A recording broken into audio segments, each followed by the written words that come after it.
Hare Krishna. May I have your attention, please? Haribol. So, Guru Ma is here. So, class is going to start in next 5 minutes. So, please come and have seats so that we can take this nectar again and again. This is the last day. Haribol.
थोड़ा नीचे रख मेरा face नहीं दिखता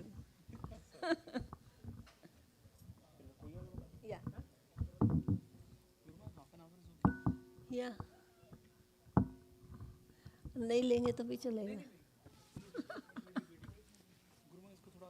तो फिर भजन गाऊं के ना गाऊं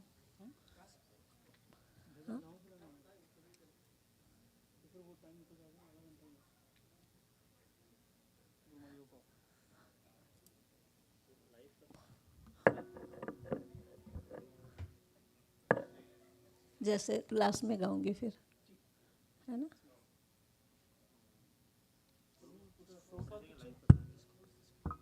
फोन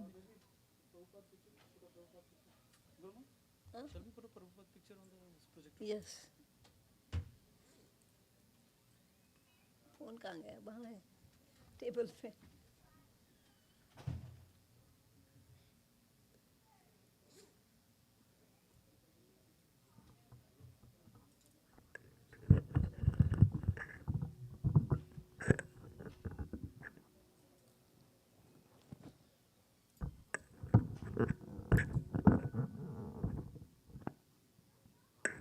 श्रील प्रभुपाद की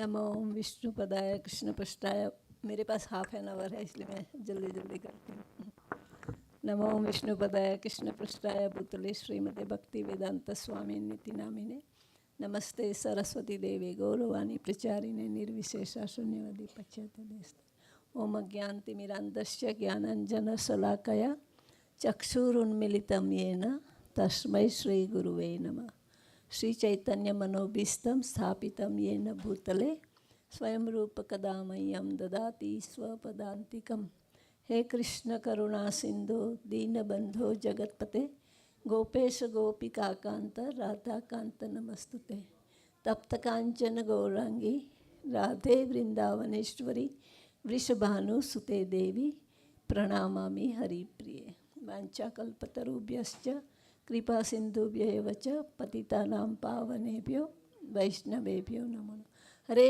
Krishna Krishna Krishna Hare Hare Hare Ram Ram Ram Hare Hare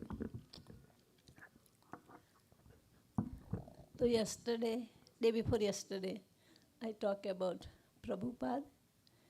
So I'll talk a little bit about Prabhupada and then I'll talk about Sadhu Sangha. So there was in Singapore, there was one lady, she was working as a travel agent, second floor. So she went in the lobby and then she saw the devotee outside doing Sankirtan, and she saw the Prabhupada picture on Lilamrita, first volume. So she got attracted. So she was looking, and the devotee said like this, "Come and see." So she went out of the building, office building, and she was crossing the road, and then whole building collapsed. So even Prabhupada in spiritual world, but he saves the devotees. So, and then she went, and she said, "Thank you to Prabhupada that you saved my life."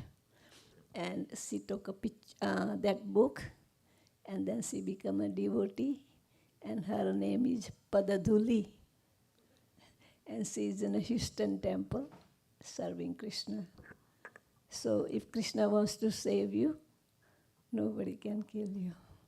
She realized that I was just going to go up and got attracted by Prabhupada.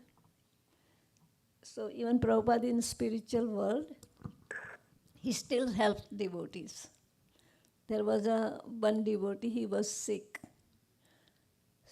And there was another devotee who made him a devotee. So Prabhupada goes in his dream, the other devotee.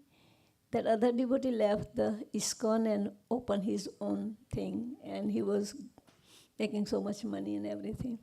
So Prabhupada came in his dream and he says, "Who make you a devotee?"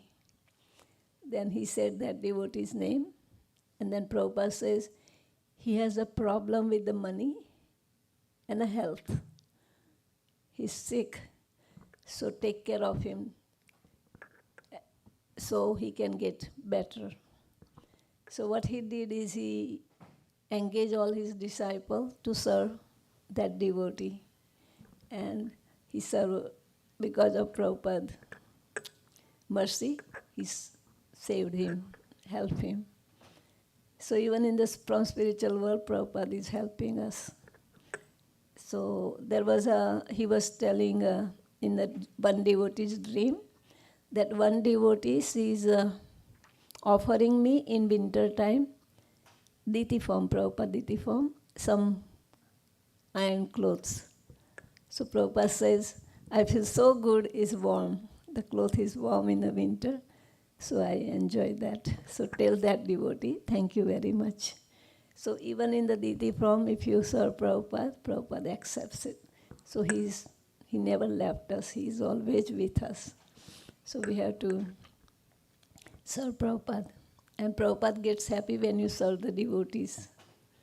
Prabhupada says in Kali Yuga, when the Kali person sees that all devotees doing nicely, associating and cooperating with each other, then he comes as a Maya. So the devotees start criticizing and all that. So he said, don't get attracted by Kali. We have to serve Krishna, not Maya. So Prabhupada wants us to be together and serve, rather than doing like this, get attracted with envy and false ego and everything. So there is Prabhupada gives one example, that there is a lion and he wants to kill the deer, but the deer are in the group, so he cannot attack. So he looks from the distance and he just doing that, "I'm going to kill you," something like that. So all the deer will start running, and then he watches that one deer gets away from the group, then he kills that deer. So we have to be always in association of devotee, so Maya won't catch us. So it's very important. When you fall down, why? Because you stop associating with devotees. So it doesn't matter what happened, what Vaishnava do to you, you have to always not leave the company of a devotee. It's very important. Otherwise, slowly and gradually Maya will come to you and say, "Oh, you don't have to go to the temple because this devotee did that to me." I heard something like that, but it's not good. Doesn't matter what happened, we have to be bold and serve Krishna and Radharani. Then everything will be okay. And Prabhupada will be happy. And Prabhupada says, the good Vaishnava, he's like a bumblebee. He will go always in good association and glorify Vaishnava and everything. And there is another association is the crow. He will go to garbage. Right? So even devotee goes to the temple and then don't talk about Krishna. They should talk about Krishna, but they find fault in a devotee. So one devotee was giving lecture and he says, you don't have to go to temple to open the gutter and talk about nonsense. So Madagat Madachitta Prana Bhavala Slok. So we have to, whenever we meet, we have to talk about Krishna. And if you read something, then you tell 3 devotees. Then it will become yours. You won't forget. So if you want to remember something nice, then you repeat. So then it will become yours. Even the remembering sloka, if you keep on memorizing 2-3 times, then you will remember.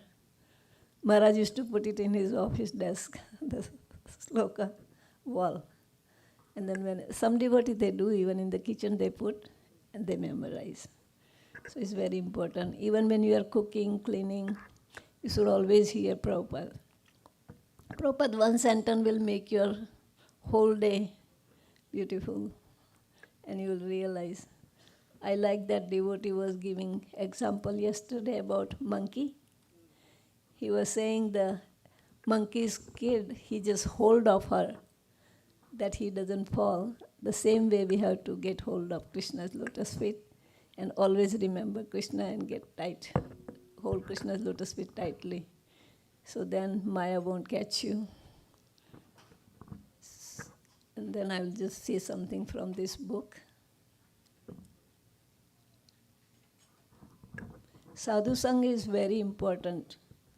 Lava matra sadhu sangha sarva siddhi hoy. Sometimes when you go to some satsang, and if you hear one sentence and it really touch you, and then you become more advanced. So always look for advanced devotees association. Then you will progress fast. So when Guru comes in your town or some Vaishnava comes, then drop everything and go and associate with the devotees. That's the very important. Because sometimes devotees say, oh, I have to do this work, that work. Leave it because it's going to always on. Doesn't matter how much you do. So when some spiritual thing comes, then you have to drop everything and take association. And then you have to invite sadhu at your house. Because when the sadhu comes to your house, he will talk about Krishna and he will do all your question answer. So Narad Muni tells Yudhishthira Maharaj that you should invite sadhu at your house when he's around. Then you should invite the other devotees too. So by hearing, they will make progress too, and who knows, they might become a devotee. And we have to distribute books. Prabhupada said, my lecture, how long it's going to last? You forget. But my book is like an atom bomb, and you will make a progress. There was one person who was going to do suicide, but he has a library in his house, and he saw Bhagavad Gita. So he thought, let me read this book, and then I will do suicide.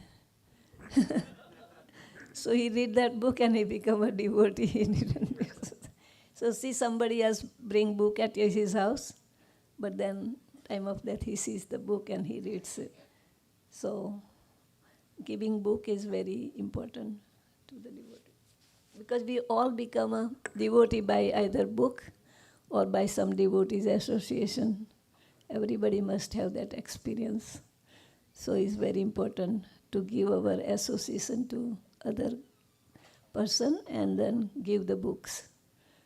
Prabhupada Bhagavad Gita is like an atom bomb. It helps. One devotee, he was doing fisherman job, fishing. So he decided to become a devotee. So he went to the temple and stayed for 2 months. And then he was remembering his fishing thing, so he went back. So he was, one day he was thinking, oh, I catch the big fish. And then he got the Bhagavad Gita.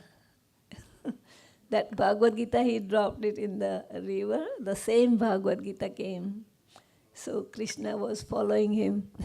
So he became a devotee again. So by Guru, Vaishnava and Krishna's mercy, we can become a devotee. Anybody can become a devotee.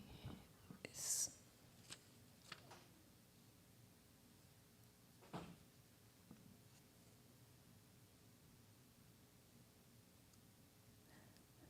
This is the Ganga. She purifies by the water. But the pure devotee, he purifies only by a darshan. So Prabhupada, darshan was making us so much purifying because he looks so humble. By just looking at him, you feel he is my everything. He's my father, he is my master. That's how I felt when I see first Prabhupada coming out of the car. That was the first darshan. So pure devotee, he attracts just by looking at him, you get purified.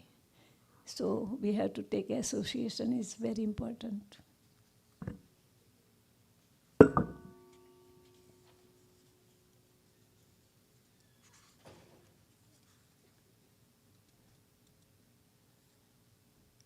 Oh brother, please hear my word with rapt attention. The lotus feet of the Vaishnava are the most valuable treasurer of this world. This Vaishnava continuously takes shelter of Lord Krishna and worship him. They never abandon their Lord. They are liberated. They are free from the cycle of birth and death. So Prabhupada says, that's why we have to serve the pure devotees, because I am in their heart and they are in my heart. They always remember me and I always remember them.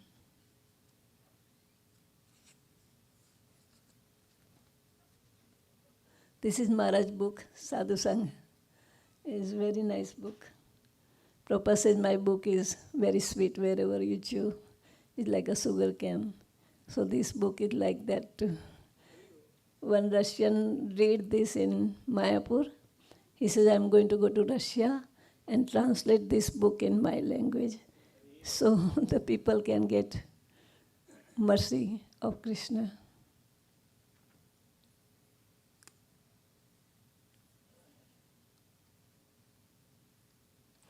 Just like one take good care of his kids so that they can become good human being. When they grow up, the seed of the creeper of devotional service also require proper nourishment and great care. It is a gift of us from our Guru, which can take us to Krishna's lotus feet.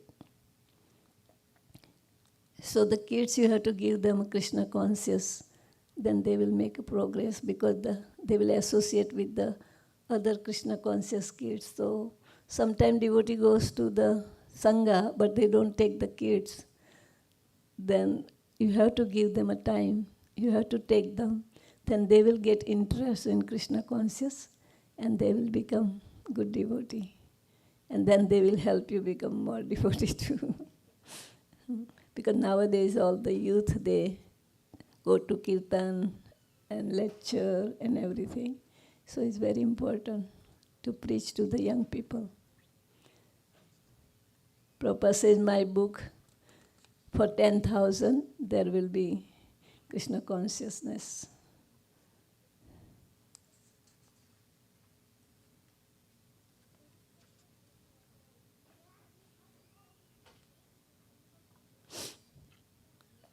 The intelligent who have understood the Supreme Lord in associating with pure devotees and have become freed from the bad materialistic association can never avoid hearing the glories of the Lord, even though they have heard them only once. So you have to choose your association, either material or spiritual. So you have to always choose the spiritual association. And it's so nice chanting, dancing, feasting. Then your Atma gets happy. Other places you go, the body gets happy. But when you come to the spiritual thing, your Atma gets happy. Super soul. Soul.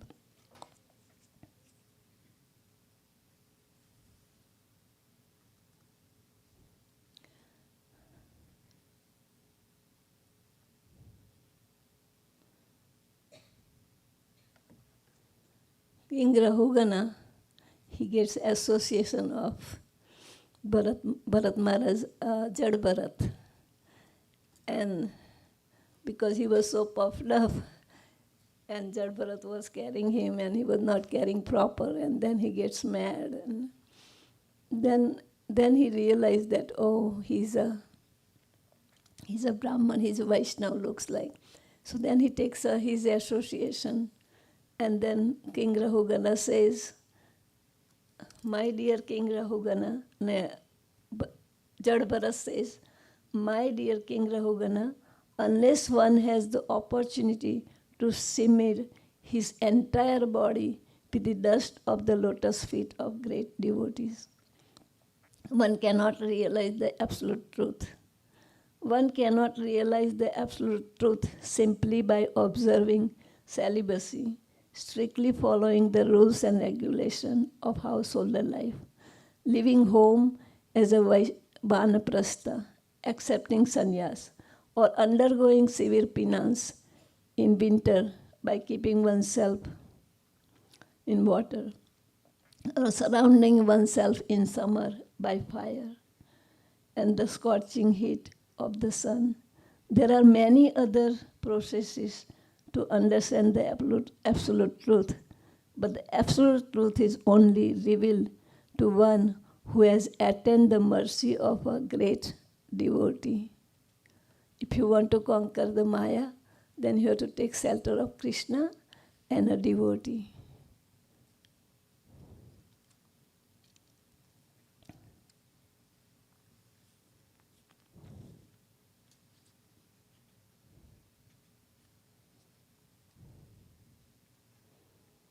It is not at all wonderful that simply by seeing covered by the dust of your lotus feet, our immediate attends the platform of pure devotional service to Adokshaja, which is not available even to great demigod like Brahma. By associating with you just for a moment, I am now freed from all argument, false prestige, and lack of discrimination, which are the root of entanglement in the material world. Now I am free from all this problem. Even Bhakti Vinod Thakur says, if I take birth, Krishna, if I have to take birth, then give me birth at devotee's house, so I can remember you. He says, I don't want to take birth of Brahma or Indra or something, but I like to take a birth at your devotee's house. Bahir mukhe Brahma jane nayas.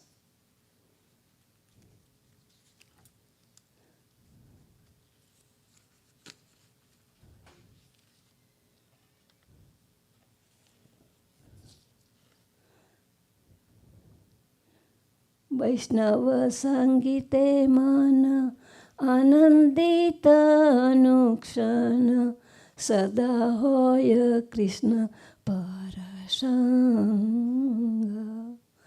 Dina Narotama Kande Hridaya Dhariya Nahi Band Muradasa Keno Hola Bhanga.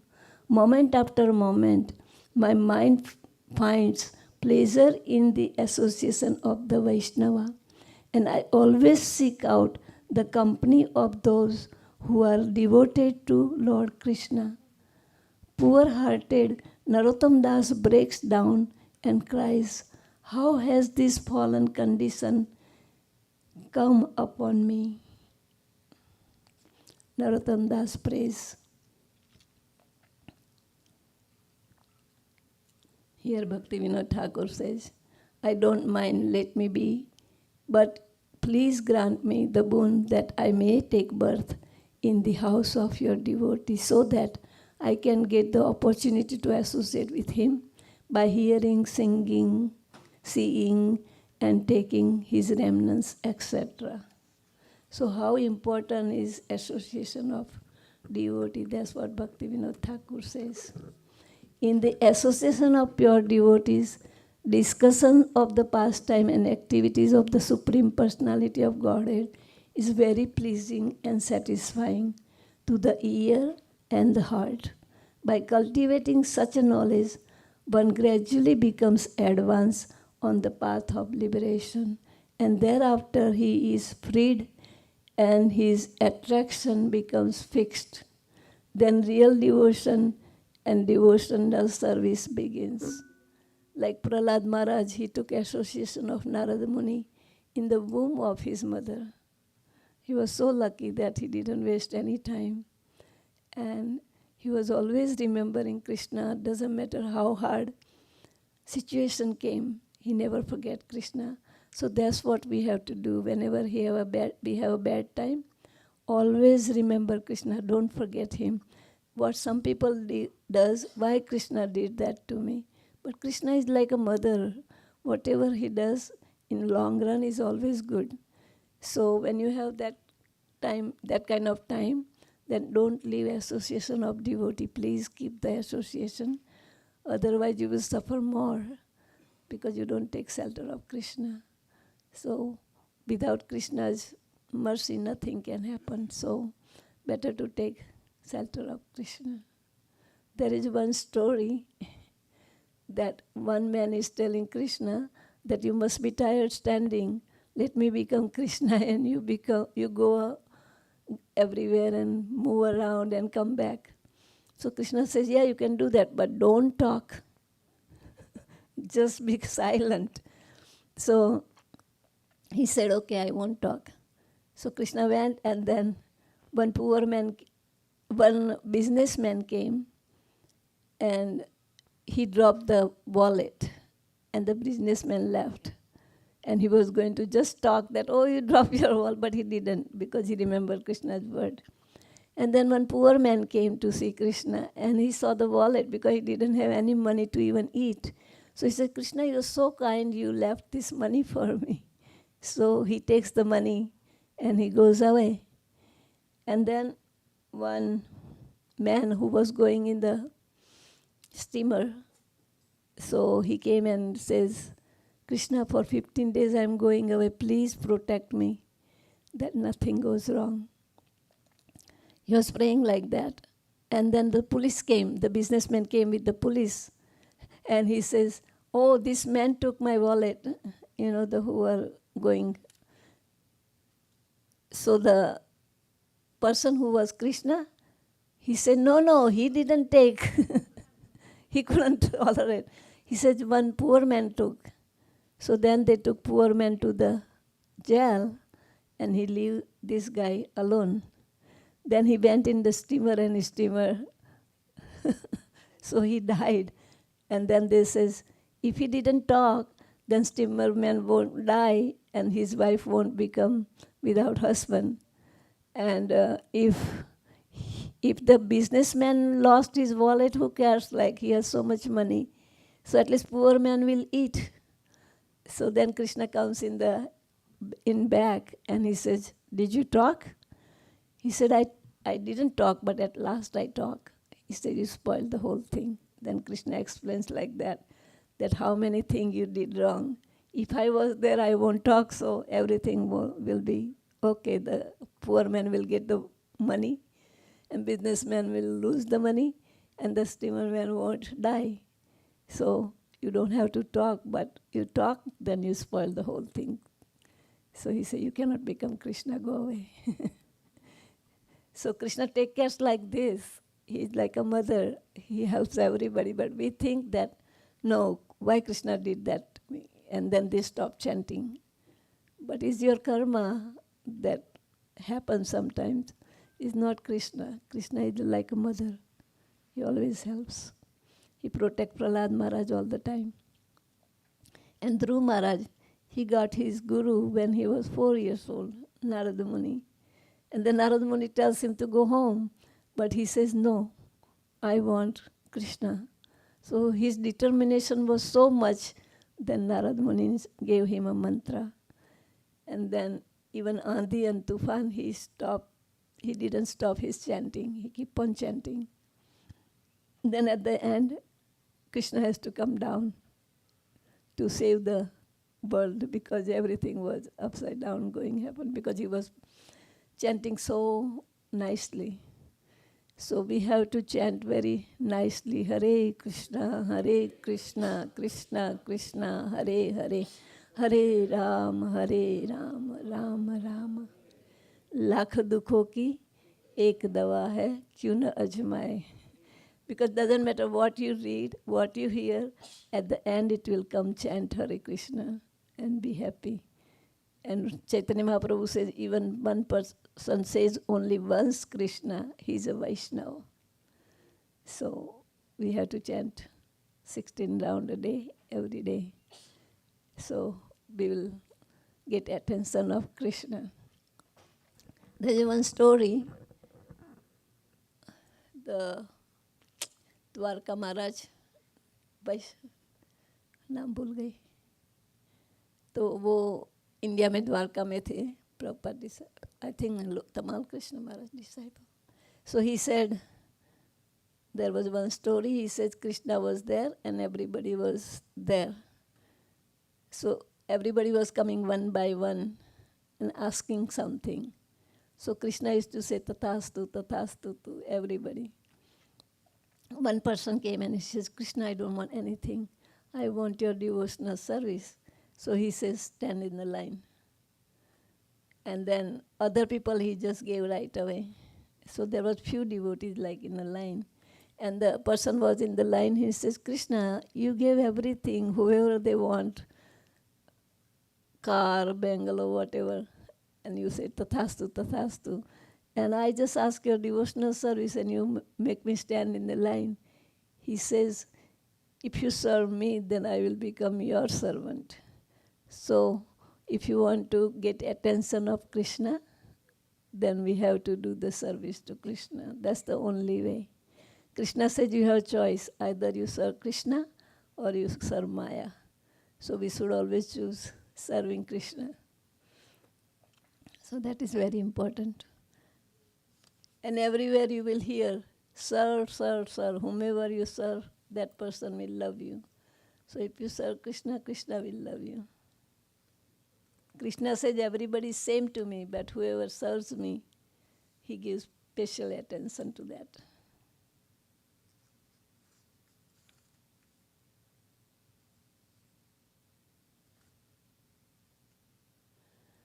Unless a pure devotee favors one cannot attend the platform of devotional service. To say nothing of Krishna Bhakti, one cannot even be relieved from the bondage of material existence. Mahat kripa bina kono karma bhakti janai.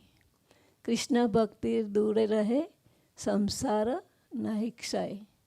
So without serving devotees, our sansar is not going to go away.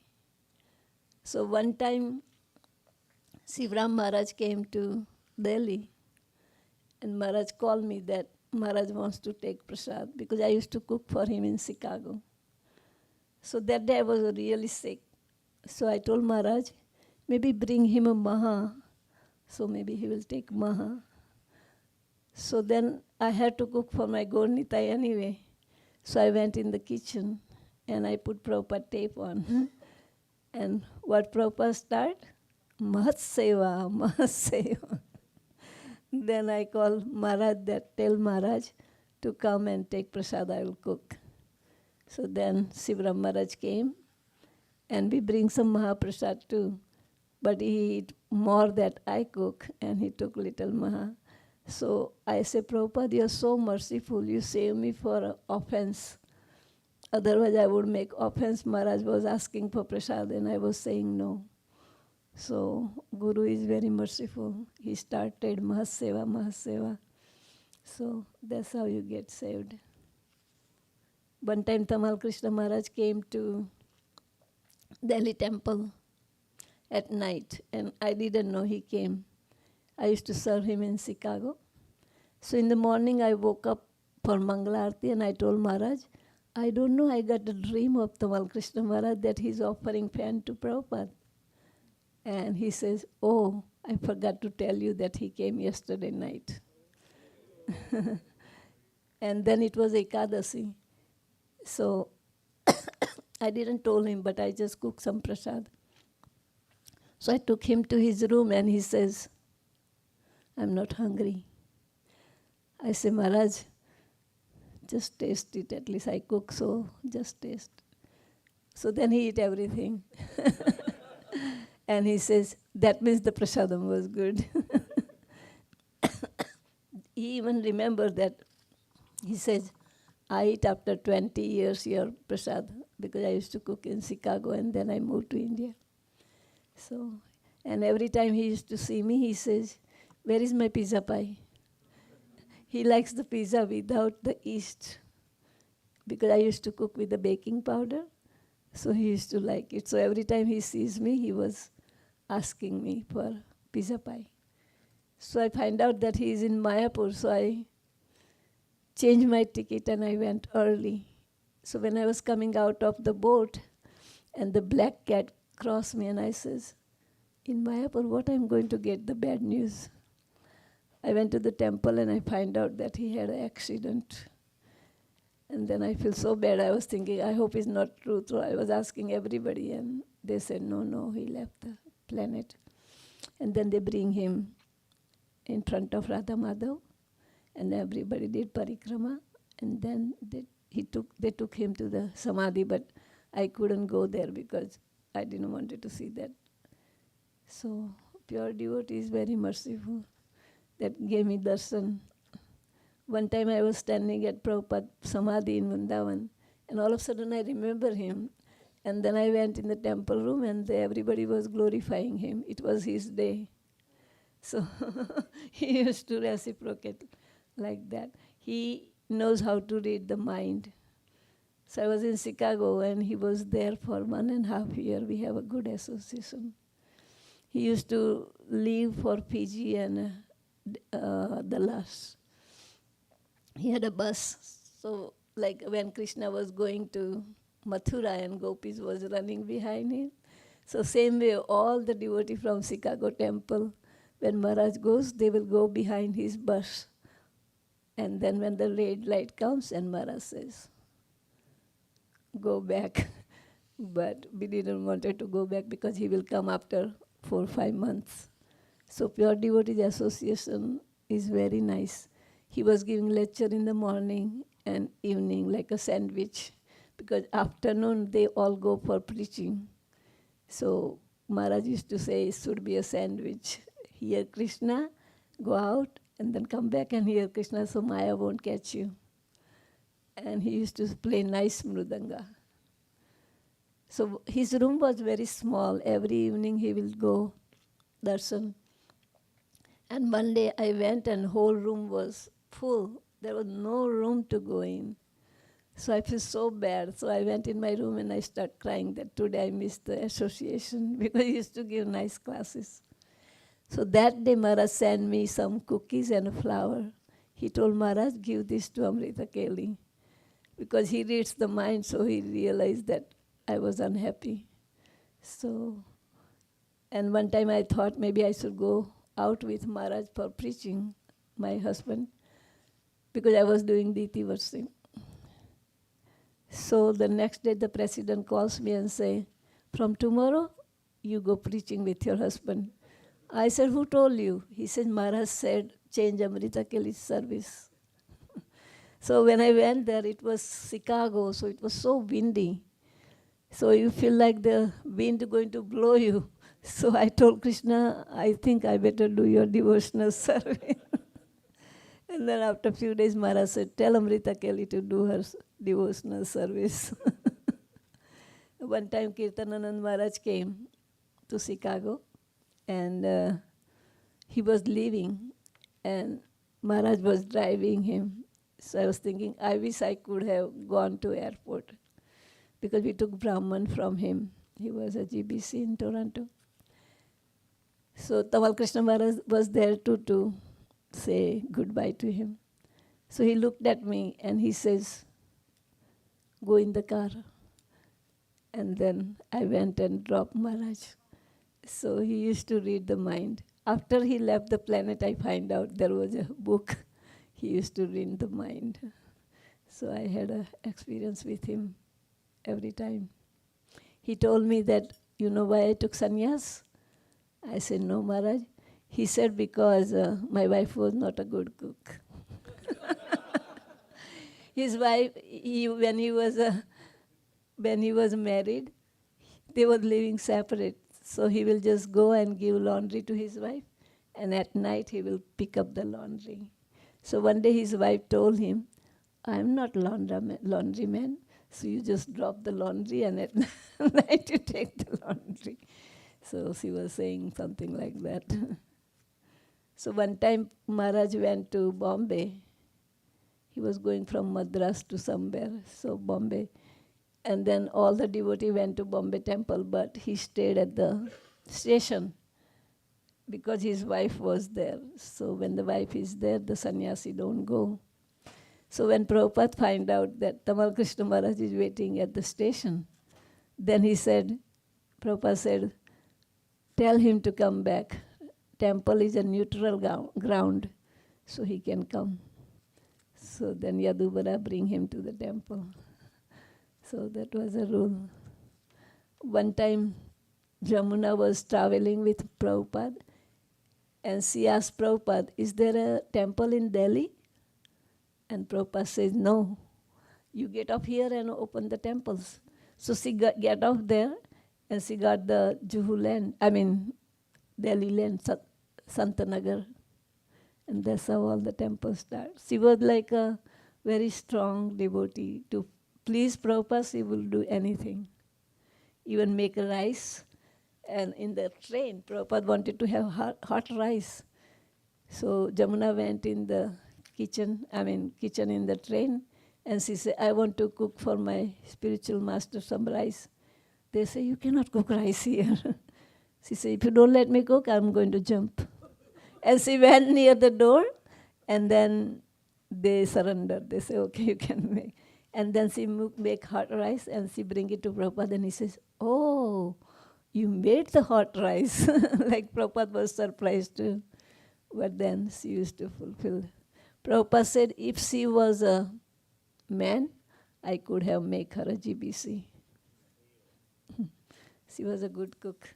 She used to cook for Prabhupada. Sutakriti was saying one time Prabhupada told him to make something. And then he went in the kitchen and he told Jamuna that this prep has to be done. And she said, okay, I can do it. And then she said, no, but Prabhupada told me to do it. And they said, no problem. Like, it's not envious that, oh, I know how to cook and how can you do it. She said, no problem, I will help you. You start cooking and I'll help you. So our mentality should be like that. If you know something and if somebody else has to do it, then you help. And the main thing is to give it to Prabhupada, the prep. So that's how he cooked by her help. Sutakriti was saying that I was going to talk about Vaishnava, but I went somewhere else. So Sutakriti was saying that Prabhupada was very sick. 2 minutes, last. He was very sick, and there was a mosquito net. So he was sleeping right there. And then Prabhupada went to the bathroom. He didn't realize. Prabhupada went to the bathroom and came and sit down. So when he find out, he says to Prabhupada, I am here, sleeping right here to help you. Why you didn't wake me up? He says, when somebody's sleeping, I don't feel like waking up. Even he was sick, he didn't wake him up. Or Prabhupada was even covering the devotees when they not cover themselves. If he's chanting and if he sees, he always serves the devotees. It's not like he's spiritual master, so he has to just order. He serves the devotees. One time in Bombay, Juhu, there was devotee was not coming to Mangalarti, and then Prabhupada says, why they are not coming? So they said, Prabhupada, because lots of mosquito bite. So they were showing their bites. Says, see Prabhupada, so much mosquito is biting. He says, don't worry. So he told one devotee, go now and got the mosquito net and give it to them. So next day they didn't come too. And then Prabhupada says, why you didn't come? And then somebody went and see that they were just covering the net and sleeping, not hanging. Then Prabhupada says, go and hang their net so they can come to Mangalarti. So Prabhupada was like finding out everything, why this happened, why that happened. One time Tamal Krishna Maharaj was saying that we was going in the car, and he says, I was so tired. So when the car started, Prabhupada was chanting and he fell asleep. And he says, you sleeping, chant. And then Tamal Krishna Maharaj said, I was not sleeping. He said, no, you was sleeping. And then in the front, Upendra starts sleeping. So Prabhupada pulled his sikha. He was in the front, he pulled his sikha. And Upendra got so mad, he thought Tamal Krishna pulled my sikha. So he looked down, and then he find out Prabhupada is only. And then Prabhupada said, you were sleeping. So Prabhupada doesn't like when somebody is sleeping and trying to chant. So Prabhupada was doing like this. He used to always make a joke and make devotee happy. So I took so much time. Thank you very much. Hare Krishna. Haribol. So maybe I will sing that bhajan. If you have 5 minutes. I think this was in here.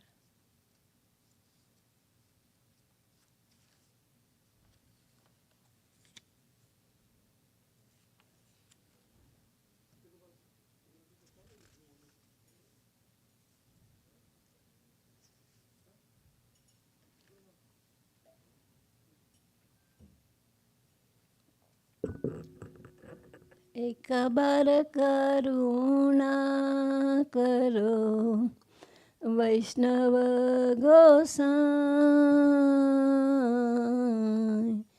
एक बार करुणा करो वैष्णव गोसाई, पतित पावन तुम बिना के होना, पतित पावन तुम बिना के होना,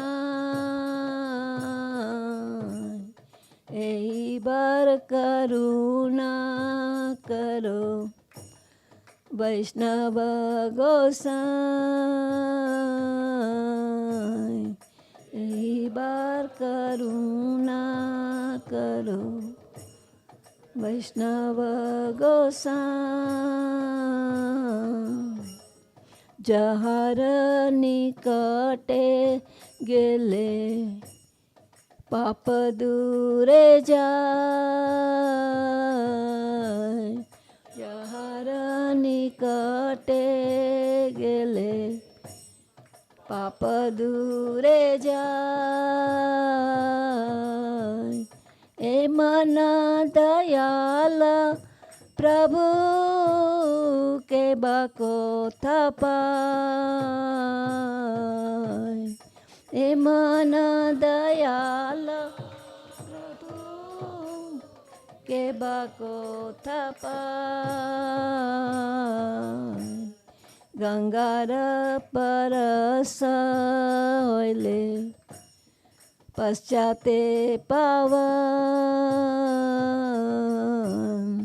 अंगार परस होइले पश्चाते पावन दर्शने पवित्र करो এই তোমার গুণ দর্শনে পবিত্র করো এই তোমার গুণ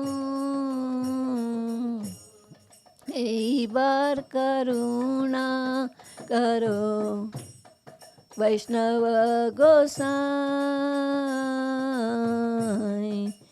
इबार करुणा करो वैष्णव गोसाई पतित पावन तुम बिना के होना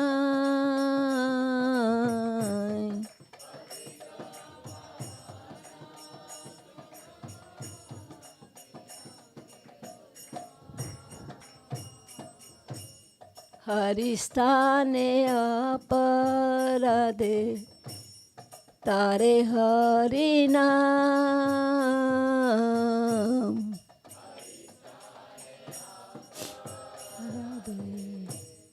तारे हरि नाम तुम स्थाने अपराधे नहीं परित्राण तुम स्थाने अपराधे नहीं परित्राण तुम्हारे हृदय सदा गोविंद विश्राम तुम्हारे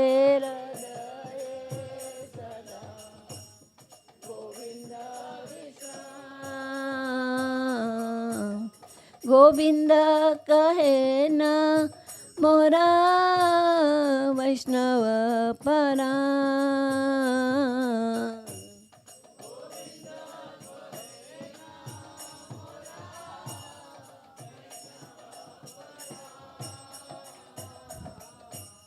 प्रति जन्मे कोरी आशा चरणे रधूली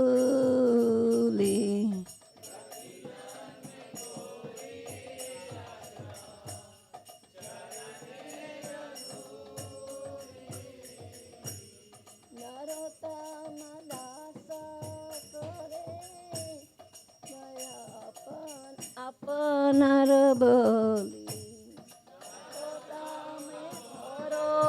দয়া আপনার বলি এইবার করুণা করো বৈষ্ণব গোসাই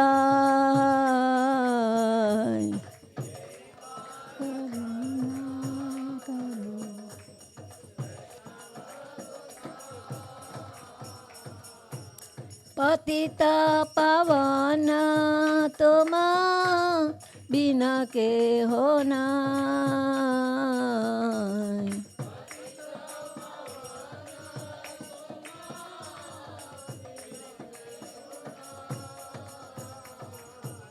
जय प्रभुपदा प्रभुपदा प्रभुपदा जय प्रभुपदा जय प्रभुपदा प्रभुपदा प्रभुपदा जय प्रभुपदा जय जय प्रभुपाद प्रभुपाद प्रभुपाद जय जय प्रभुपाद जय जय प्रभुपाद प्रभुपाद प्रभुपाद जय जय प्रभु जय जय गुरुदेव गुरुदेव गुरुदेव जय जय गुरुदेव जय जय गुरुदेव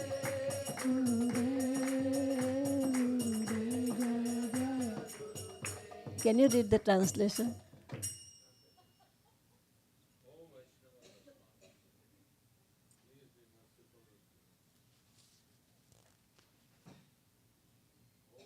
Goswami, please be merciful to me now. There is no one except you who can purify the fallen souls. Where does anyone find such a merciful personality, by whose mere audience all sins go far away? Number 3, after bathing in the waters of the sacred Ganges many times, one becomes purified, but just by the sight of you, the fallen souls are purified. That is your great power. Number 4, the holy name delivers one who has committed an offense to the Lord Hari. But if one commits an offense to you, there is no means of deliverance. Your heart is always the resting place of Lord Govinda. And Lord Govinda says, the Vaishnavas are in my heart. Number 6, I desire the dust of your holy feet in every birth I may take. Please consider Narottam yours and be kind upon him. Sriman Das Thakur ki jai. Sorry, Prabhu, I took your time.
Om Jnanatimirandasya Jnananjana-shalakaya Chakshurunmilitam Yena Tasme Shri Guruve Namaha Shri Chaitanya Manobhishtam Sthapitam Yena Bhutale Swayam Rupa Kadamahyam Dadati Swapadantikam Vandeham Shri Guru Shri Yutapatikamallam Shri Gurun Vaishnavamscha Shri Rupam Sagrajatam Sahagan Raghunathanvitam Tam Sajivam Sadhvaitam Savadhutam Parijan Sahitam Krishna Chaitanya Devam Shri Radha Krishna Padan Sahagan Lalita Shri Vishakhan Vitamsha He Krishna Karuna Sindhu Dinabandhu Jagatpate Gopesh Gopika Kanta Radha Kanta Namostute Tapta Kanchan Gorangi Radhe Vrindavaneshwari Vrishabhanu Sute Devi Pranamami Hari Priye Vanchakalpatarubhishcha Kripa Sindhubhevacha Patitanam Pavanebhyo Vaishnavebhyo Namo Namaha Jai Shri Krishna Chaitanya Prabhu Nityananda Shri Advaita Gadadhar Shivasadi Gaur Bhakta Vrinda Hare Krishna, Krishna Krishna, Hare Hare, Hare Rama, Rama Rama, Hare Hare. Namo Vishnupadaya Krishna Prishthaya Bhutale Srimate Kratu Das Adhikari iti namine. Namo Vishnupadaya Krishna Prishthaya Bhutale Srimate Bhakti Vedanta Swamini iti namine. Namaste Saraswate Deve Gauravani Pracharane Nirvishesha Shunyavadi Paschade Deshtarane. Jagat Guru Srila Prabhupada ki jai. Param Karuna Mein Gurudev ki jai. Welcome devotees today here in the third day of our Bhakti Retreat 2025. So we have had wonderful sessions this morning with our Gurudev and Guruma, wherein they talked much about our association, our relationship with devotees, and then the theme of this retreat, as we know, is also care. And the big part of care, as we understand, is devotee care, right? But as we know, like with any other organization, ours, ISKCON Society, the biggest part of our existence is connecting or associating with devotees, right? And Guru Maharaj says in his lectures that Krishna Bhakti Janma Mool Hai Sadhu Sang, that the very seed of devotional service is through Sadhu Sang.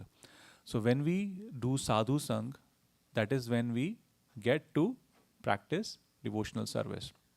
But then he also says the reason of us leaving devotional service is also Sadhu Sang, right? So we can grow in our spiritual life through Sadhu Sang, and we can also fall down from the spiritual life through Sadhu Sang. Now this may sound surprising, but the reason why it happens is depends on the quality of Sadhu Sang we get, right? So this is why this association of devotees or Sadhu Sang is a very, very important art. Maharaj says it's the art of association of devotees. It's to be learned, and Maharaj said that in this morning's lecture as well. We must learn the art of associating with devotees. This is not optional. This is compulsory. And in our ISKCON society or in any other society, if we are dealing with devotees and we do not know how to deal with devotees, then our spiritual life will not go very far. And it's so important that out of so many books that Guru Maharaj wrote, the very first book he wrote was Sadhu Sang, right? So this is why we are taking this topic here as part of our care theme for the community, for ourselves, so that we can grow nicely in our spiritual life. That's the mood. So during this conversation, we are going to make some bold statements also, but everything will be based on Shastra, right? But it is not, disclaimer in the very beginning, it is not to criticize, it is not to condemn any person, individual, anything like that. It is just to discuss the principles. It does not apply to, it can apply to all of us or may not apply to anyone, but we are just stating the Siddhanta or principles here. So with that, I will get into our first slide. So association with devotees. Rup Goswami in Nectar of Instruction, Updeshamrit, 5th shloka, he talks about how to associate with devotees. Krishneti yasya giri tam mansadriyeta dikshasti chet prantibhish bhajantam isham shushrushaya bhajan vigyam ananyamanya nindadi shunyahridam ipshita sangalabdya. He talks of 3 categories of devotees. So the first category is one who is chanting Hare Krishna. One should mentally honor a person who is chanting Hare Krishna. And the point here to be understood is that we want to give due regards or due respects to every sadhu or every devotee. We don't want to give more regard or respect to one who does not deserve it, and we don't want to give less regard to somebody who deserved it. So again, there are so many shlokas which go on in this particular context, but in this particular one, Rup Goswami is saying, we want to honor everyone. A Vaishnava respects everyone, even they respect an ant. That Vaishnava would not even step on an ant, right? That is due to respect. Vaishnava respects all demigods also. So we don't want to talk about anybody else.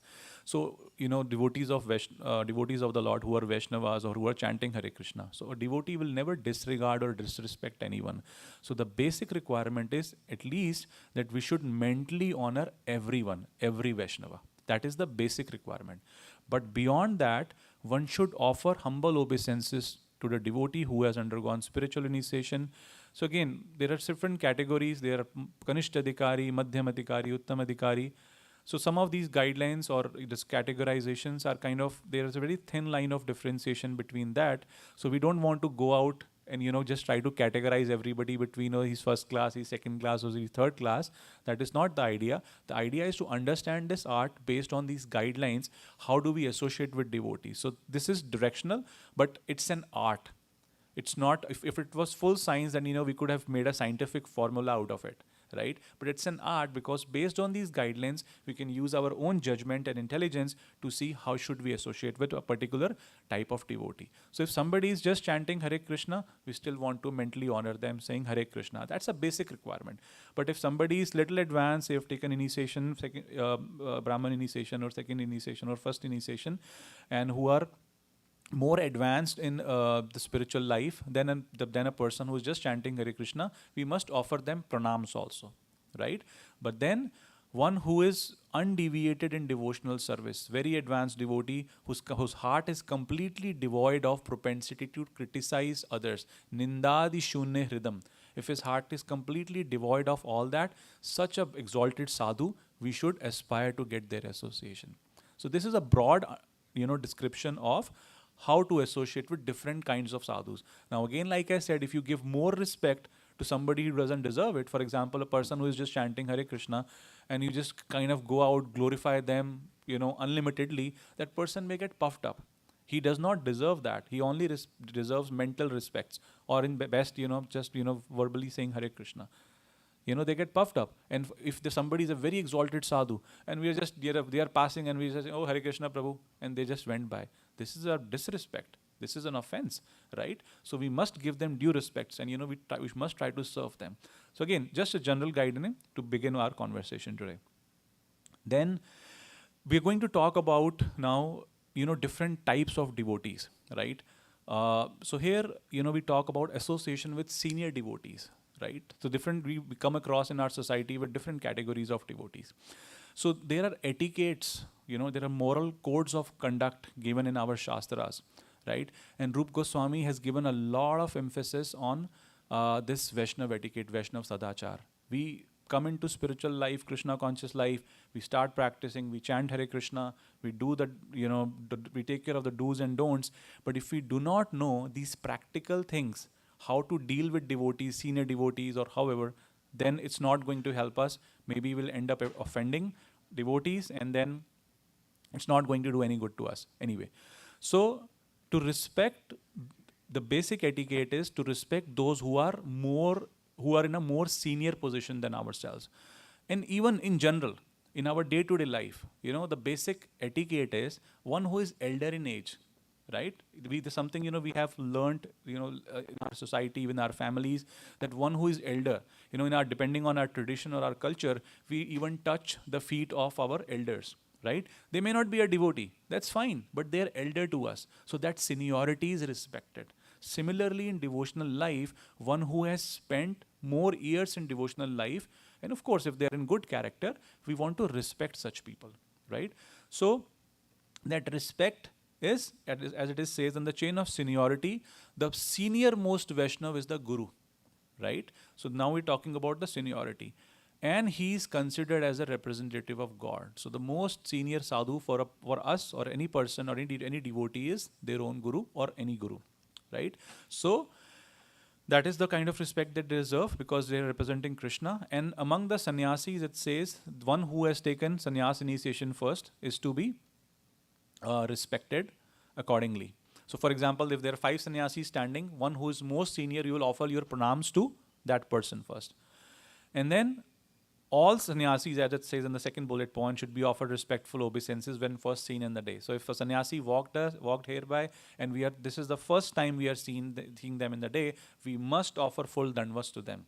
Of course, if there is a retreat like this going on, if there are we are seeing them multiple times, it's good to do it. It's good if you do it multiple times, but at least one time we must do it. And if we don't do it, then it is an aparadh. Again, at any point, if you have any questions or comments, feel free to stop me, but we're going to go through these practical discussions. Now, continuing with that, Guru's God brothers, that means the disciples of Srila Prabhupada, in our case, right? They should be respected as one respects the spiritual master. So that's what Guru Maharaj also says, you should all give equal or more respects to my own God brothers, right? So that, because they're all, representing Guru Tattva. Then devotees with Brahman Diksha should be given due respect also, right? So why we talk about Brahman Diksha? Being given more respect, just because somebody has a Janeu around their body, or just because somebody is chanting Gayatri mantra? Not really, right?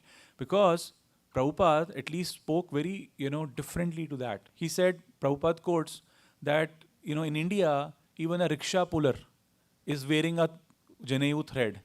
So but what people do is they touch his feet, that, oh, he's a Brahman. Now, if you just respect him as a elder, that's okay. But he does not deserve to be respected as a Brahman, because he's not a Brahman. He's not doing the business of a Brahman. He's a rickshaw puller. So he's doing a business of a Shudra. But this is the mentality that people have, that just because somebody is wearing a Janeu, they become a Brahman. No. Brahman becomes Brahman by their culture, by their activities, by their qualities. And this is where I have quoted this Bhagavad Gita 1842, which talks about the Brahminical qualities. Shamo, Damo, right? All these things, tolerance and humility and all these things. So you can read it on your own. So Brahman becomes Brahman by their qualification. So if somebody is practicing Brahminical qualities, that person deserves all the respect. Prabhupada even said one time, just like this mic was not working when Prabhupada was conducting a program. So there was a person who was sitting next. Everybody was trying to fix the mic. But there was a person, a devotee sitting there just chanting Hare Krishna, Krishna Krishna, Hare Hare. He was not doing anything. And he had a Brahman thread across his body. Prabhupada said, give me your Janeu. What is it doing? If the Janeu is of no good use, give it to me, I'll use it to tie the mic. Because what use otherwise it's serving? So understand, right? Point is, if we are accepting Brahminical initiation, then, the purpose is to serve the Lord, right? And if that purpose is not being served, it is just like an ordinary thread, right? So why we are saying this? Because one who is actually living by these principles of a Brahman, that person deserves respect, because that person is actually Brahman's karma are pathan, yajan, dan, pratigraha. Brahmans are always engaged in teaching others, learning, right? Doing dan, pratigraha, accepting charity, giving charities, engaging people in yagyas, all these things. So one who is practicing Brahminical qualities must be duly respected. So important thing is, even as if we are first initiated, or we are practicing, or to be first initiated, we must learn Vaishnava or Bhakti Sadachar first. That's an ornament of a devotee. And then comes Brahminical initiation. Sometimes people want to rush into Brahminical initiation. It should never be done as a matter of competitive spirit. It should only be done seeing, oh, why do I need Brahminical initiation? Is there anything I can do better than what I'm doing right now in my services? Then yes, absolutely, by all means, go for that. But at the same time, before even getting to that point, we must practice these Brahminical qualities. This is for everyone. Even if we are first initiate, or we remain first initiate throughout our life, we must practice and learn these Brahminical principles. Now, we already discussed seniors should be respect regardless. So here we talked about special respect should be given to devotees who are senior in age. So these are all, practical tips, how to respect, why to respect. One should not instruct another person in the presence of a senior devotee without first receiving his permission. Remember, just think about a conversation happening. There are few devotees standing. There is a senior devotee standing there also, and there's a conversation or debate going on. We should not even try to jump into the conversation, trying to preach others when there is a senior devotee present. Forget about if our guru is present there. That is a Vaishnava etiquette. We don't want to, violate that. So that is a respect, because that senior devotee has more knowledge than us. But if that senior devotee is keeping quiet, then there must be a reason for it. And we sometimes have the audacity to speak in front of our guru, or a senior Vaishnava who is much qualified, who are trying to stay quiet. So this is etiquette also we must learn. So I highlighted here in yellow Forget about correcting a senior devotee. You know, speaking in front of a senior devotee should also be done with their permission. But sometimes people have the audacity to correct senior devotees. Senior devotees means one who are senior with, to them in their age or learning or bhakti or whatever, right? They try to correct their senior devotees, right? This is a aprad. I'm not saying that a senior devotee cannot make a mistake. Anybody can make a mistake because we are all human beings. But the more a person is senior in devotion, the better control they have over their activities, their words, their everything, right? So if they make a mistake, their authorities are the one who should be correcting them, not us. It is not our duty. It is not our business. So this is beyond our adhikar. So forget about correcting a senior devotee. We should not even speak in their presence unless they allow us to, right? And as we see in our temples also, right? When a ghee lamp it's offered to the Lord, first, when we take it around, we take it to who? But who's the senior most in the temple? First of all, we take it to Prabhupada. Prabhupada is our, he's the founder acharya. We first take it to Prabhupada. Then we take it to any other gurus or any seniors who are present. So this is an etiquette, right? Why we do that. Now, dealings with God brothers. After discussing, how we deal with senior devotees, Srila Prabhupada instructed us to call one another Prabhu. We all call each other Prabhu. But a person should not consider himself a Prabhu, that I am Prabhu, another person is my Das. So that is not the mood, right?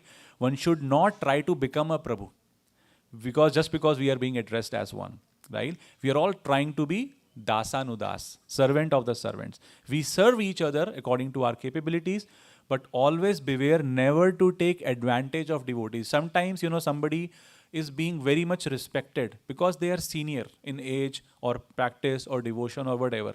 But if they are trying to take undue advantage of people who are new, right?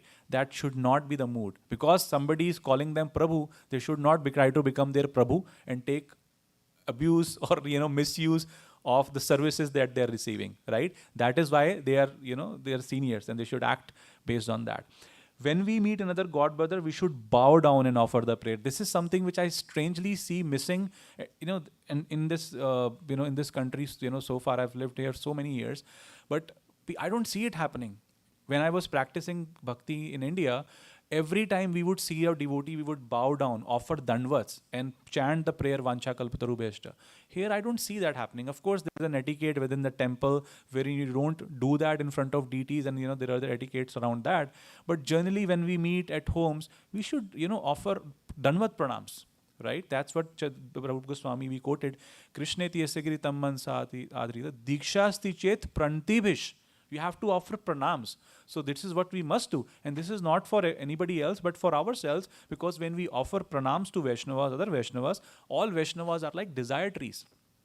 Devotees of the Lord are very dear to the Lord. So when we offer pranams to the devotees, of course we can embrace, we can hug, we can shake hands, depending on our culture and tradition, all that is good. But our Vaishnav tradition says that we must offer dandvats, right? So this is another etiquette. And this is done every morning in the temples. In the morning, as a part of ritual, we do, when we are doing Vaishnav prayers and all that. And then we offer pranams. But during the day when we meet or otherwise, we don't do that. We don't follow that. I'm not saying nobody is doing it, but generally I've seen people not doing it.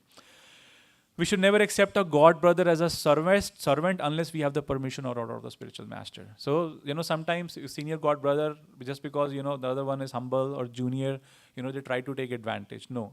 We should not accept their services unless Guru has instructed them to. So this is our dealing with God brothers. Association with other devotees, right? Guru Maharaj also says that a lot of times familiarity breeds contempt. So dealings between devotees should be respectful and without offense and duplicity. This is in general. We are practicing devotion here, right? We don't want to be duplicitous or artificial. The last thing Chaitanya Mahaprabhu will accept from any of us is being duplicitous. We can be as sinful or more sinful than Jagai and Madhai. Chaitanya Mahaprabhu will still accept. So far, we go in front of him and pray and cry and whatever and say that Mahaprabhu, here I am, most fallen. Please accept me. This is what I am. But just being duplicitous in front of the Lord or his devotees is not accepted. And that person can never be helped. Forget about offending devotees or anything like that. it is very disrespectful to address a devotee by their karmi name. A lot of times we see devotees get initiated, and of course we are used to calling them by their karmi or material names. But because they have taken initiation, we should never ever call them by that old name, because now they have taken spiritual rebirth, right? The first birth happened through the mother and the biological mother and father. Now the second birth happened through the spiritual master. So with this second birth, that person has taken a new lease of life, a spiritual life. So to respect them, we must call them by their initiated names. One should always be ready to offer love and encouragement to all the devotees. So again, this is general mood. Guru Maharaj says, Apna Sahyogi Premi Parivar, right? Prabhupada said, love, trust and cooperation. So this is the mood of devotion. There is no competitive spirit. There is no, some kind of, how do I say it? This is not, the dealings that we do in the outside world, in a corporate world. Here, everybody is trying to, love each other, respect each other, and get into the Goloka mood. We talk about going back to Godhead. What is the mood of back to Godhead? The mood of back to Godhead is to serve everyone with utmost love, respect, and care. And if we do not practice this mood here, and we keep enviousness, hatred in our heart for our fellow devotees, what kind of devotion are we practicing? Do we think we'll ever be able to go back home, back to Godhead? Forget about 16 rounds. Even if we chant 192 rounds with such attitude, you should forget about going back home. Completely forget. Because we are missing the Vaishnava etiquettes. Right? So this is why this is very important. So love and encouragement for all the fellow devotees. That's what we accept. Now dealings with ladies, because this is mostly for Prabhus. We should respect other ladies, as Prabhupada said, we should address them as Matajis, consider them as mothers, except our own wife. And every devotee, every Vaishnavi, she's given due respect, because depending whether we are in a male body or a female body, eventually we are a spirit soul. And if somebody is practicing devotion, that person, regardless of their body, should be duly respected. But especially with ladies, we call that for Prabhus, they should be very careful about, how to associate or not associate. This is mostly for brahmacharis. As grahasthas, we have to interact a lot with Matajis. But brahmacharis, they obviously have to only associate as much as needed, because they are practicing celibate life. A devotee offers respect to everyone, but does not associate with devotees of bad character. So here it says devotees of bad character. That means even if somebody is practicing devotion, they may still have some bad character. So we want to associate with, this is why, again, going back to art of association, we want to identify what kind of devotees do we want to associate with. Materialistic mind people. So again, the association decides our destiny. People who we associate with, we are known by the company we keep, right? So again, that's what it is. And the reason why the ladies are called out is especially because of the difference in bodies, and not, crossing our boundaries. We want to, maintain a safe and respectful distance with Matajis. This is especially meant for Prabhus. Then Rup Goswami says, in the next shloka, Drishtya sabhav janitir vapusha doshir na prakritatma hi bhakt janasya pashit gangam bhasam na khalu budbuday fene pankir brahma dharvatpam appagachati nirdharma. 6th shloka, nectar of instruction. A devotee should never be seen from a materialistic point of view. He talks about two things. Drishtya sabhav janitir vapusha doshir. Two things. Swabhav janitir means everybody has a swabhav, a personality, a nature. Right? And then there are bodily defects also. A devotee should never be seen from a materialistic point of view. Now we come across in this Bhakti retreat and in our communities, we may always have difference of opinions. And that is what, makes us different from one another, right? We all may be practicing devotion. We may all have, be following the same principles, same Bhagavad Gita, same teachings of Guru and everything. But still there is a lot of variety, right? In our mood, in our activities, in our nature, right? So that differentiation should be respected, right? But we should not, Maharaj says, it is okay to have difference of opinion, but there should not be a difference in hearts. Mat bhed hona is normal, but man bhed nahi hona chahiye, right? So that is what it means. So we should not see a devotee from a materialistic point of view, but just because they have a different nature, they have a different personality than us. Is it dying? Okay. No problem. Hare Krishna. That's good. Thank you. So that's another thing we should be careful when we are dealing with devotees, that we must accept our differences in point of views, and we should try to respect that. My way or highway does not work. We want to collaborate. We want to work together with other devotees. So it brings variety. It brings a lot of value add. Right? When we have different variety, because I have limited knowledge and understanding and intelligence, but when we have a team of devotees working, they bring different perspectives to the same subject or same topic that we are working on. So we should respect those differences rather than criticizing. Just because he doesn't think like me, then he's bad, or I don't want to follow that person. So this is general association or general recommendation with dealings and devotees. Mercy of the Vaishnavas, one should not begin any significant venture. Very important point. And I know some devotees here follow that. One should not begin any significant venture in one's life without first receiving the blessings of the Vaishnavas. It's very important, because Vaishnavas, we said, they are like desire trees, vancha kalpataru. Right? So even in our material endeavors, it's very good to invite Vaishnavas to our home, to give them prashadam, or generally seek their blessings. A lot of people I know, they do anything in life, they call Guru Maharaj or Guru Ma, and they say, Maharaj, we are starting this, we are seeking your blessings. Recently I know Rasik Krishna Prabhu and Mataji, they called Guru Maharaj when they were going to organize the Rath Yatra, Jagannath Rath Yatra. This is for our spiritual and material endeavors both. Right? So it's always good to get the mercy of the Vaishnavas' blessings, and that gives us the right mood also, that we are doing it as a service to the Lord, to the Guru and the community, rather than it having as our own personal endeavor. Now somebody asked this question to Guru Maharaj today, and Maharaj said how to deal with devotees. Maharaj says, this is another shloka of number 4 actually. Dadati prati granati guhyam akhyati prichti punkte bhujayate cheva shadvidhi priti lakshanam. There are 6 symptoms of exchange of love between devotees.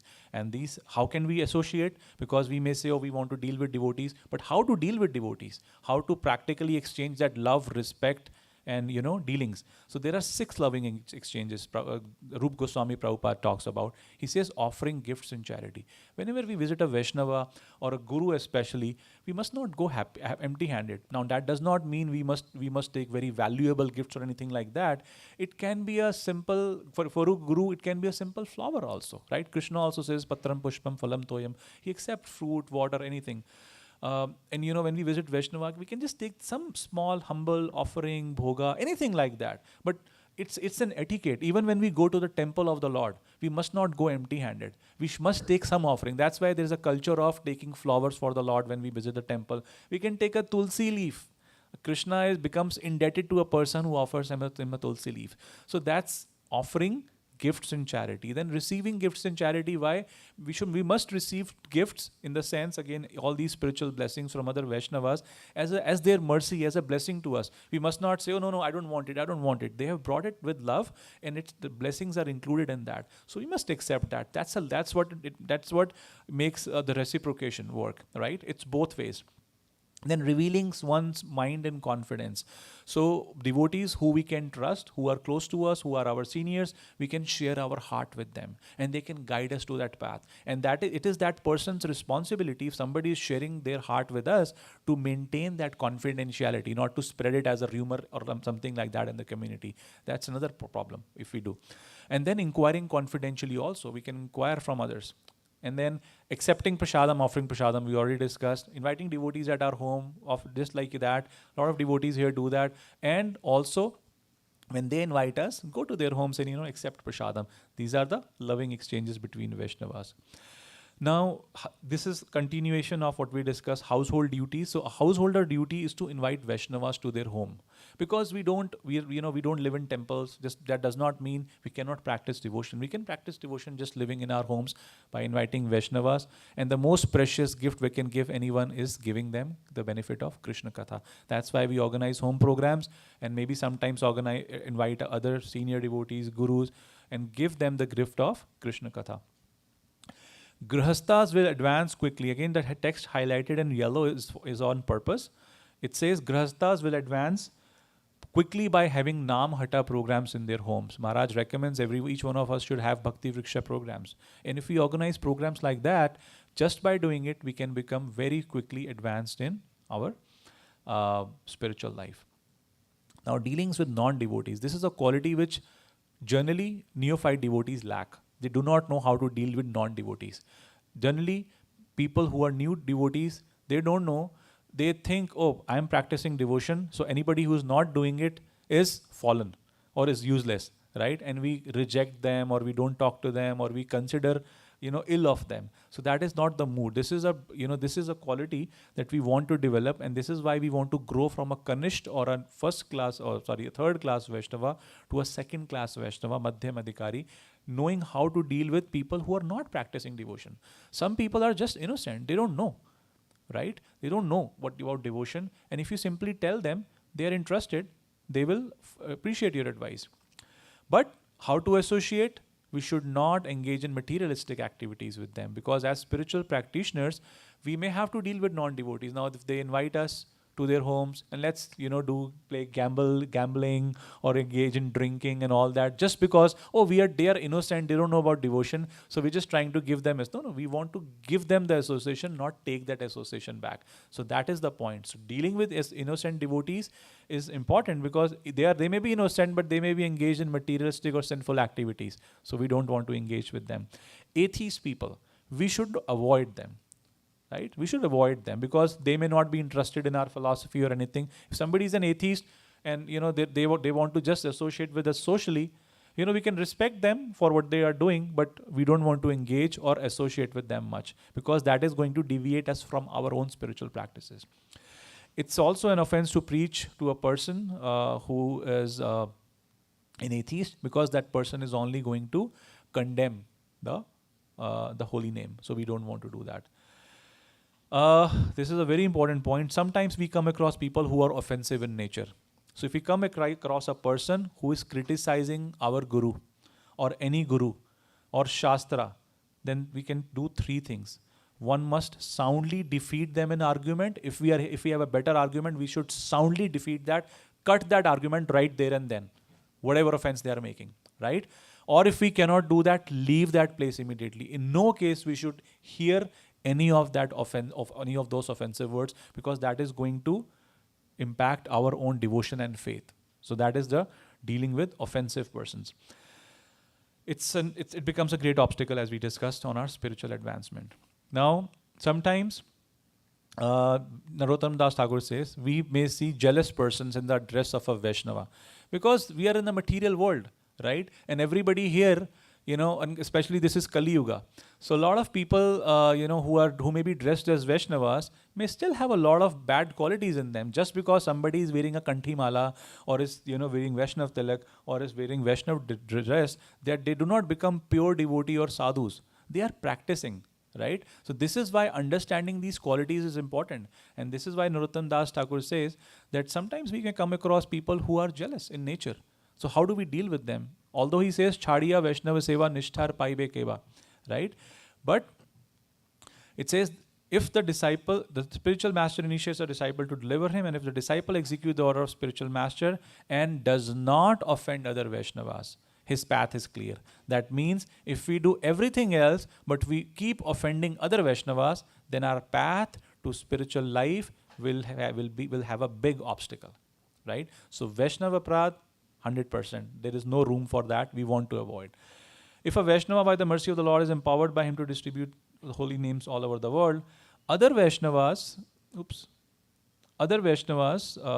should become very joyful if they are truly a Vaishnava, right? So if we see our God brothers or our devotees in our community who are becoming successful in their preaching efforts. So for example, if I am preaching for 10 years and a new person comes and he is joined only for a year and he starts preaching and he becomes more successful than me, I should rather be happy that he is doing what I was not able to do. And as somebody who's more senior, I can offer him resources and help. At the very least, I should not be jealous of them, right? So this is another Vaishnava etiquette that one must follow. One who is envious of the success of a Vaishnava is certainly not a Vaishnava, right? but is an ordinary mundane man, even if that person is dressed as a Vaishnava. Even if that person is dressed as a Vaishnava. Because you are being envious, you are being jealous of the success of other devotees. How are you depicting any of these Vaishnava qualities? Right? So that's why we need to be careful of such people. Again, I'm trying to be quick because there are a lot of slides to be discussed. The preacher's duty is to love the Supreme Personality Godhead, make friends with Vaishnavas, show mercy to innocent, and reject or neglect those who are envious or jealous. These are all scriptural instructions. We want to associate with an innocent people in a way wherein we give them our association, make friends with them, show them the right path, and somebody who's atheist, we can avoid them. But who are people who are jealous or envious, we should completely neglect or reject them. And it is no offense to not associate with them. Right?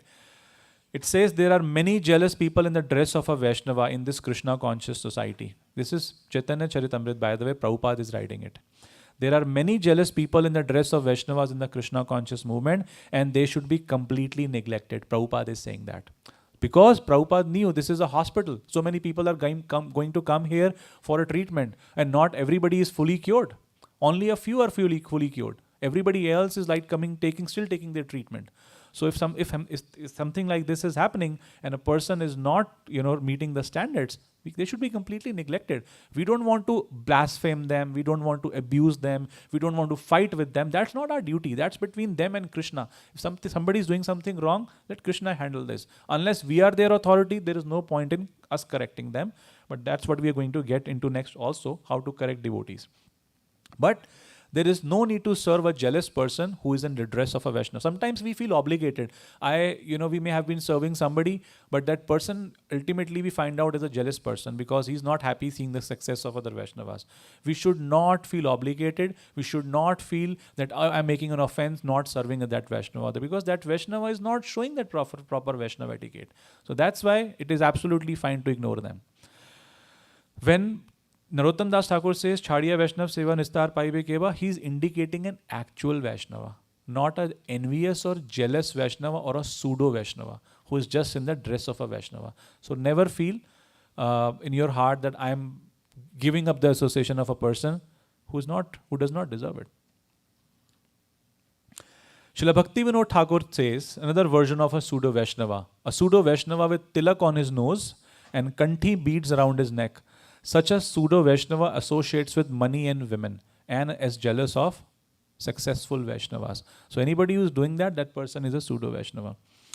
Although passing for Vaishnava, his only business is earning money in the dress of a Vaishnava. So if coming into Krishna consciousness, all we care for is money and not the spiritual growth of other people, then that person is not a true Vaishnava. They are a pseudo Vaishnava, and we can clearly avoid them. Bhakti Vinod Thakur therefore says that such a pseudo Vaishnava is not a Vaishnava but a disciple of Kali Yuga. Sorry, it's a strong statement, but it is given in Chaitanya Charitamrita. You can read that on your own. Prabhupada wrote it. That such person is a disciple of Kali Yuga. If anybody is doing that, right? So we should clearly avoid that association. Now, how to avoid aparadhs? While we have to, not deal with such people, reject those people, but at the same time, we don't want to be committing offenses to anybody, regardless, because it's their business, whatever they are doing. In Krishna consciousness, every man is so important because all the activities of devotee of Lord Krishna are beneficial to all living entities. Every man is important. We sometimes think, oh, this person is just, he started a few months back or few years back. What does he know? He doesn't know anything. And we take them cheaply. No, every person is to be respected. Again, due respects have to be offered, but we cannot neglect anybody. Every person. And this is how Guru Maharaj has actually, preached so many hundreds and thousands of people. Maharaj gave personal attention to each and every devotee. He knew the names of each and every person's family members also, right? When he visited them. Of course, with time, as his preaching expanded and he's visiting hundreds and thousands of people, sometimes it's not practically possible to remember everybody's names, but Maharaj's effort has always been to give personal attention to each and every devotee. And this is how we can win the heart of everyone. We are practicing devotion. We don't have to be duplicitous, but we want to be, very loving and caring in our heart when we are dealing with other devotees. These are quotes from Hari Bhakti Vilas. Devotees of Hari are very rare in the age of Kali. The position of the devotee is more elevated than the position of Lord Brahma and Rudra.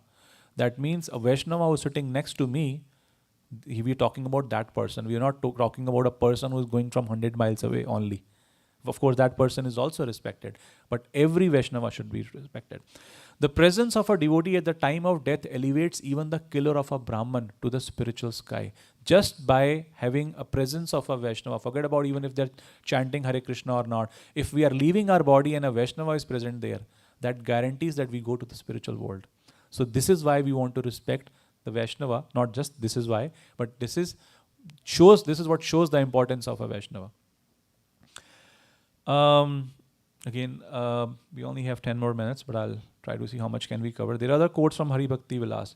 If a dog eater becomes, as we know, if a dog eater can also practice devotional principles, they are to be considered, highly respectful, versus a person who is a Brahman, but they are not practicing the devotional service principles.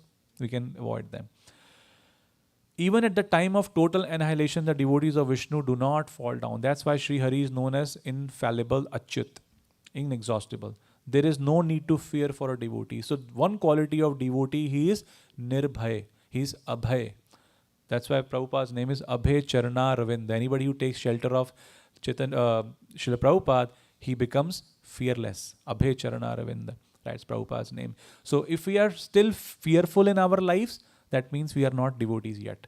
So devotee has no fear, but at the same time they're fully respectful to everyone. A devotee never inflicts pain on anyone, right? If we are causing pain to others or somebody is causing pain to us, that is not devotion for sure. Those who worship the Supreme Personality of Godhead surely are the best of people, and no one is better than them in the three worlds. So that's how fortunate all these people here who are sitting in the audience. And we discuss how Krishna's devotees are so dear to him. So if we just say, oh, I want to serve my dear lords, I want to do this for them, I want to do that, I want to open a big temple, I want to do everything.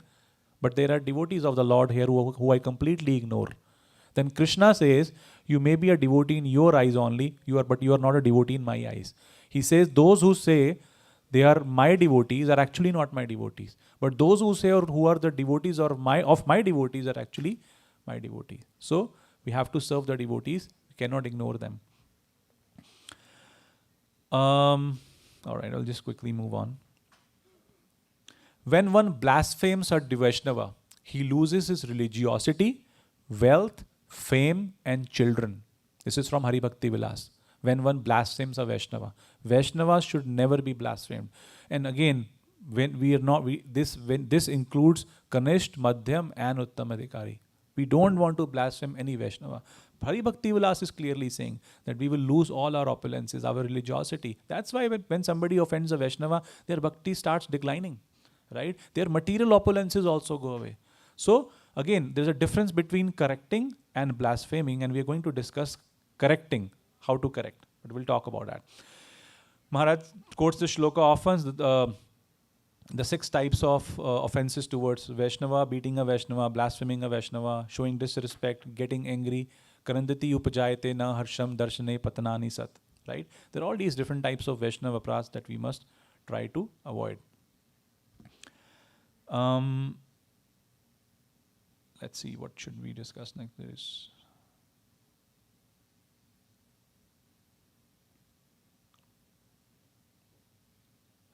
Prabhupada says you're always alert to see whether you are committing some offense. This is a very nice attitude. We should always think in my exchanges with devotees, and this is what is called Niti Dhyasan, self-examination. We should always try and see in our daily exchanges with devotees, did I accidentally commit an aparadh or offense to a Vaishnava? And if I did, I should immediately correct myself. Immediately apologize. We are human, right? So we may make mistakes. It is to err is human, we know. But to understand the difference between an ordinary person and a devotee is, a devotee immediately recognizes his mistakes and apologizes, right? That is what we should do. And if somebody is a Vaishnava, they should forget the other person. Because even with our dealings, it may happen. Like I said, we may have difference of opinions. But if somebody makes a mistake, the person who makes a mistake should immediately apologize. And the other person should immediately forgive. That is Vaishnava etiquette. And this is how we can live lovingly together.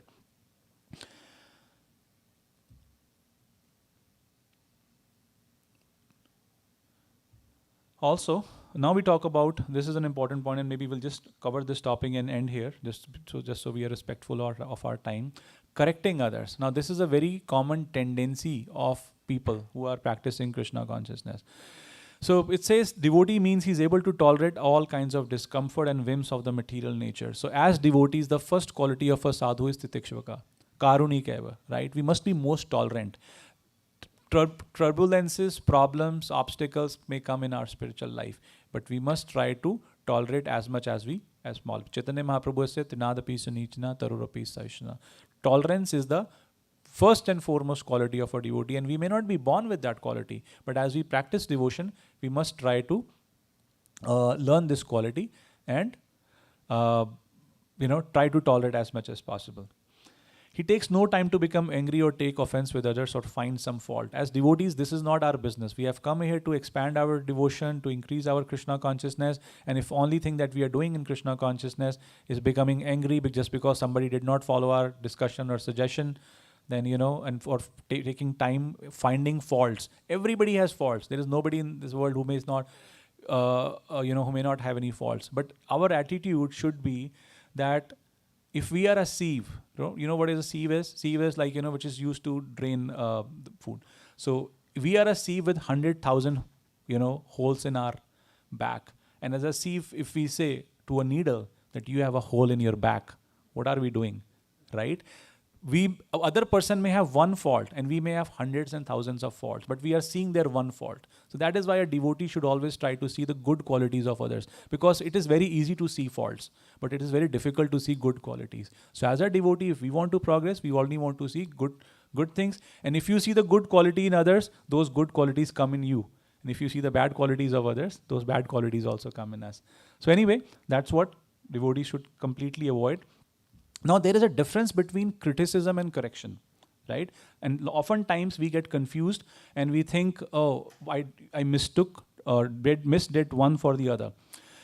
A devotee realizes criticizing a Vaishnava pollutes the heart and impedes spiritual advance, and so we don't want to criticize. So criticizing is when we just want to gossip about somebody. Just because somebody did something, we want to gossip about that, and we want to pull them down, show them down that they are a person of inferior character and all that, without any constructive feedback or suggestion for them. That is just pure criticism, and all we are doing is taking pleasure in that criticism. But to correct a devotee, there are few qualities or few requirements, right? First of all, we must be non-envious. So whenever we are trying to correct somebody, first saying that, Prabhu, you should have done it like this, or Mataji, you should have done it like that, then are we non-envious? Are we envious that, what they did is wrong and we are angry on them, or we are just trying to help them? Or are we desirous to practically assist the person in Krishna consciousness because they made a mistake or something did wrong? Are we wanting to help them improve or grow in Krishna consciousness, or we are simply trying to, take pleasure out of that criticism? Third and most important, are we even in a position to correct them? Whether we are in their managerial or spiritual authority, right?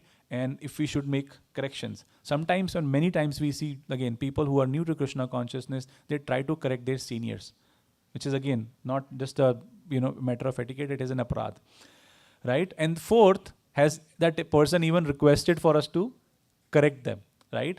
Or we are just, whimsically wanting to go and, see everyone who is making faults and correct them.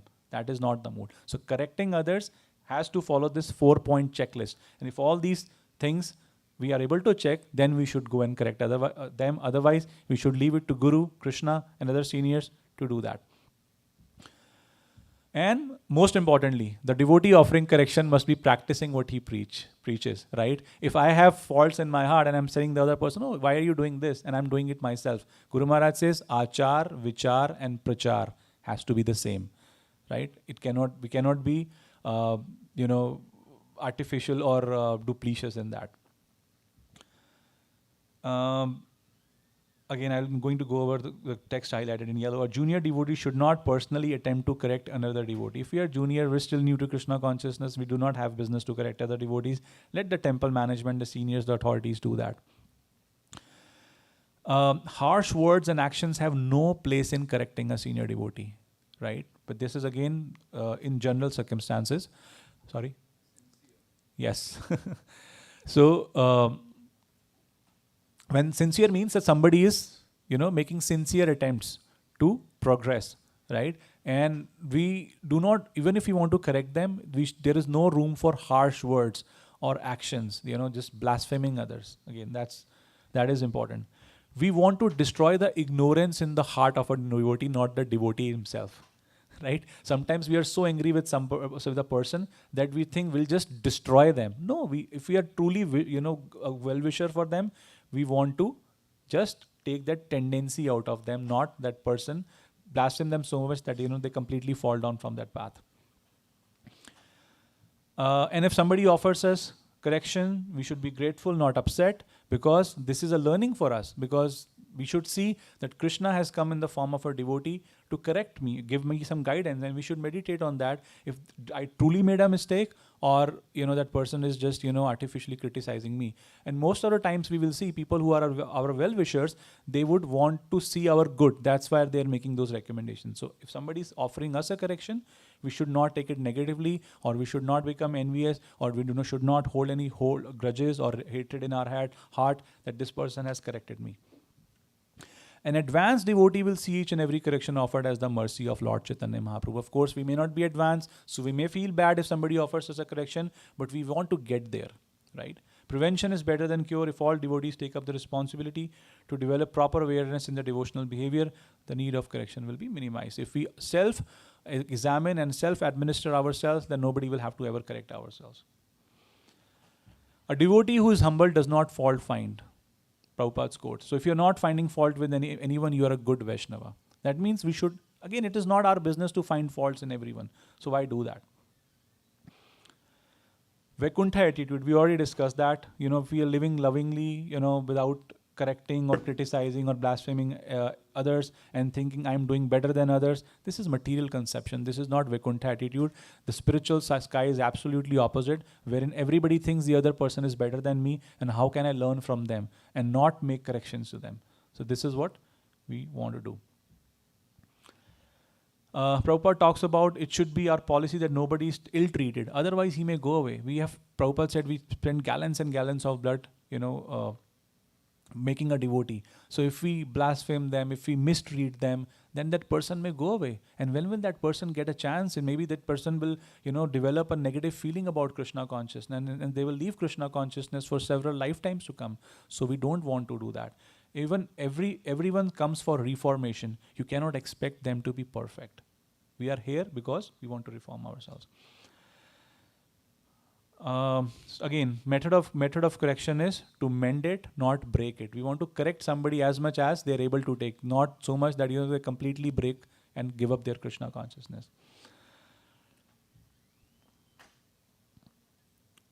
I am just quickly skipping because I know I'm up on time. Leadership in ISKCON is based on spiritual qualification, not on anything material. Somebody may have a lot of material qualities, but they may not necessarily be a leader in our society. It has to be purely based on spiritual standards that one is following for themselves. A mature, dedicated preacher therefore makes the best preacher. And a leader's character must be spotless. That is what the leaders are supposed to be. Right, so there is much more content to be covered, but I was only given an hour, and I apologize, I took few minutes over. Unfortunately, we do not have any time for questions or answers or comments. So if you have any feedback for me or any questions, I'm more than happy to take them outside, offline, or at a later point. Really want to thank you for giving me this opportunity to share this Vaishnav Sadachar with you all, as I'm still trying to practice them myself. So thank you all for your time. Hare Krishna, Dandavat Pranam.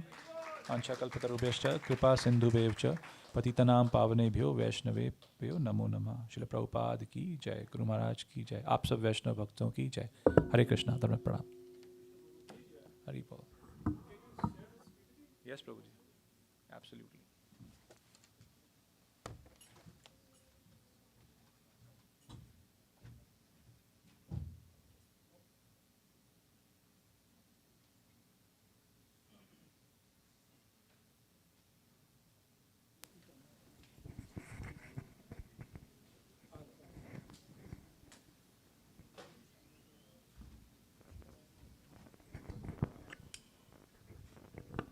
Hare Krishna.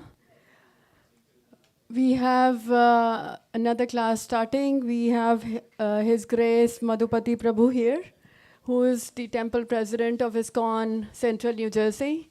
We are blessed to have him and have his company and his instructions today.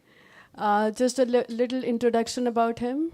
He got introduced to Krishna consciousness in 1989.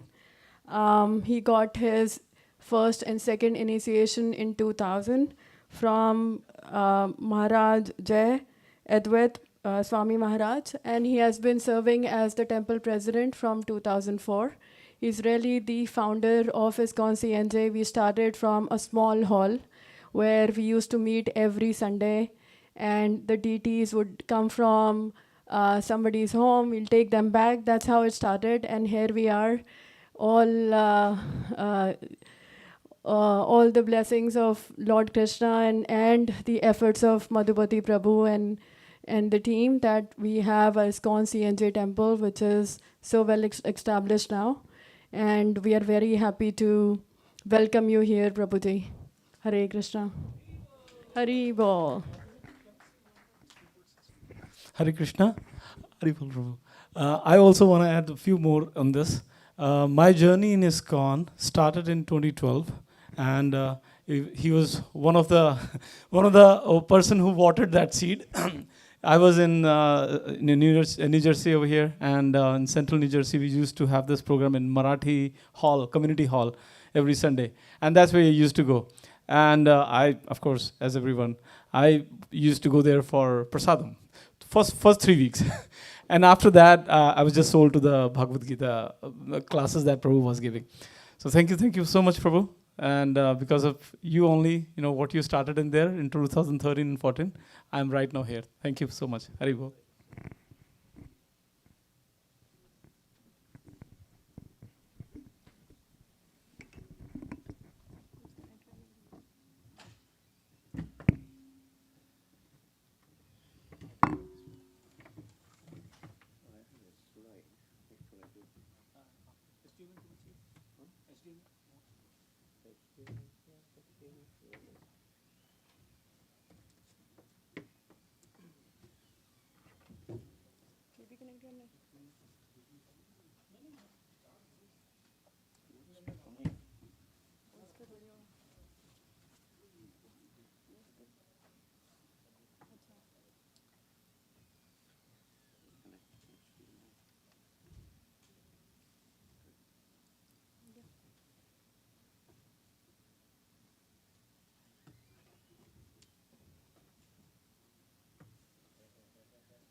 Hare Krishna.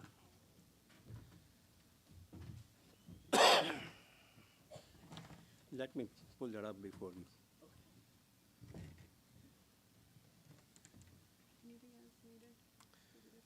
I think I'm set.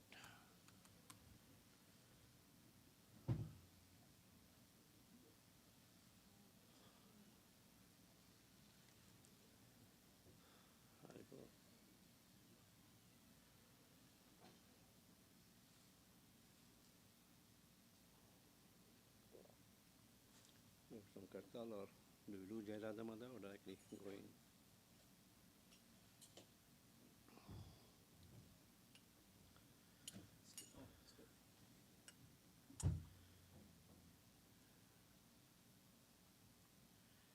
Jai Radha Madhava Kunja Bihari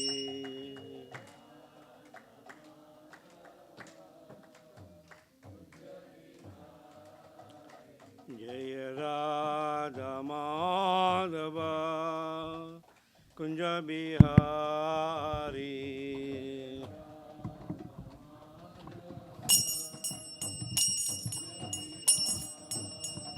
Jaya Gopi Janaballabha Girivardhari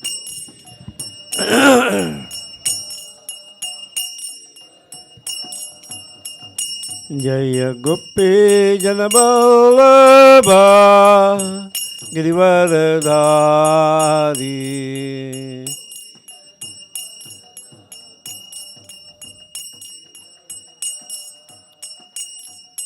Jasodanandana Brajanaranjana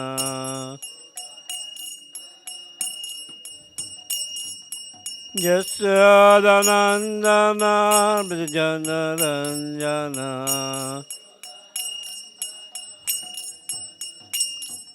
Yamunatiravanachari Yamunatiravanachari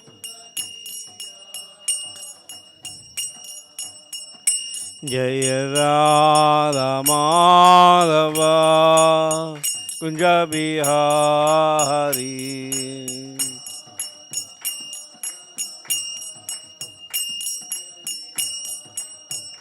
Jaya Radha Madhava Kunja Bihari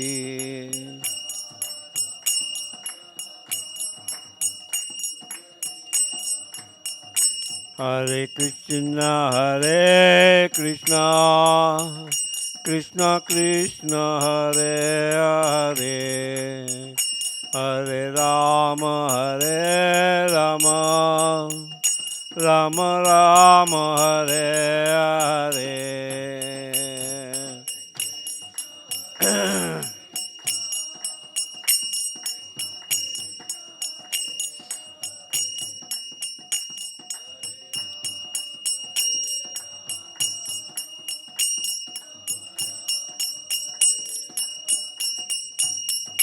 Hare Krishna Krishna Krishna Hare Hare Hare Rama Rama Rama Hare Hare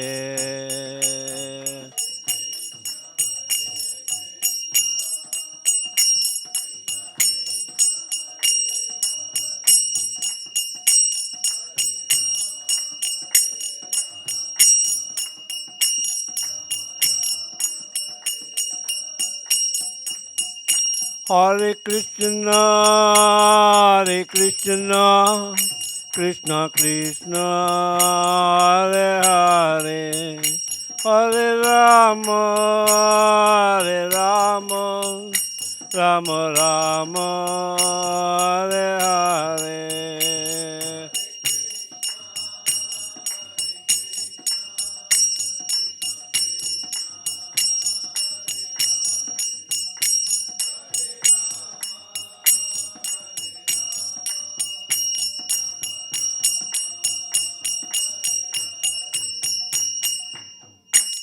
Gaur Premanande Hare Hare Bol Jai Vishnupad Paramahansa Prabhajikacharya Astu Tada Sada His Divine Grace A.C. Bhakti Vedanta Swami Prabhupada Ki Jai Ananda Kauti Vaishnavinda Ki Jai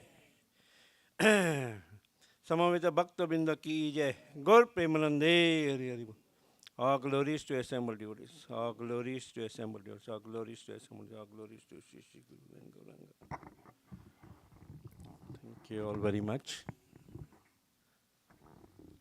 for inviting me on this wonderful retreat. I like the topic, care, and I have selected of that care the last E part of the care, and I will explain in my presentation. Ultimately focusing on sadhu sangha, right? Focusing on sadhu sangha. So let's do some invocation prayers. Om Jnanatimirandasya Jnananjana Salakaya Chakshurunmritan Yena Tasmai Shri Guruve Namah.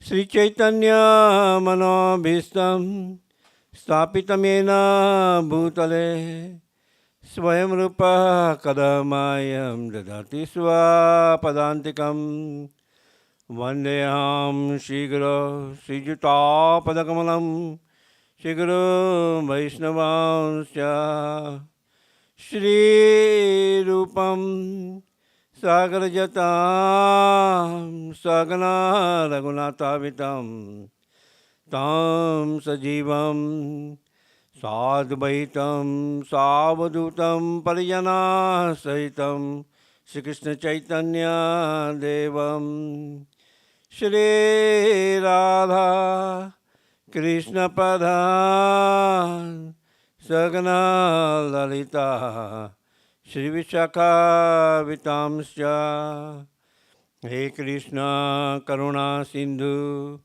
Dinabandhu Jagatpate Gopesha Gopika Kanta Radha Kanta Namastate Tapta Kanchana Gaurangi Radhe Vrindavaneshwari Rishabhana Sute Devi Pranamami Hari Priye Vancha Kalpatarubhasya Kripa Sindhu Bhayevacha Patitanam Pavanebhyo Vaishnavebhyo Namo Namaha Jai Shri Krishna Chaitanya Prabhu Nityananda Sri Advaita Gadadhar Sivasadi Gaura Bhakta Vrinda Hare Krishna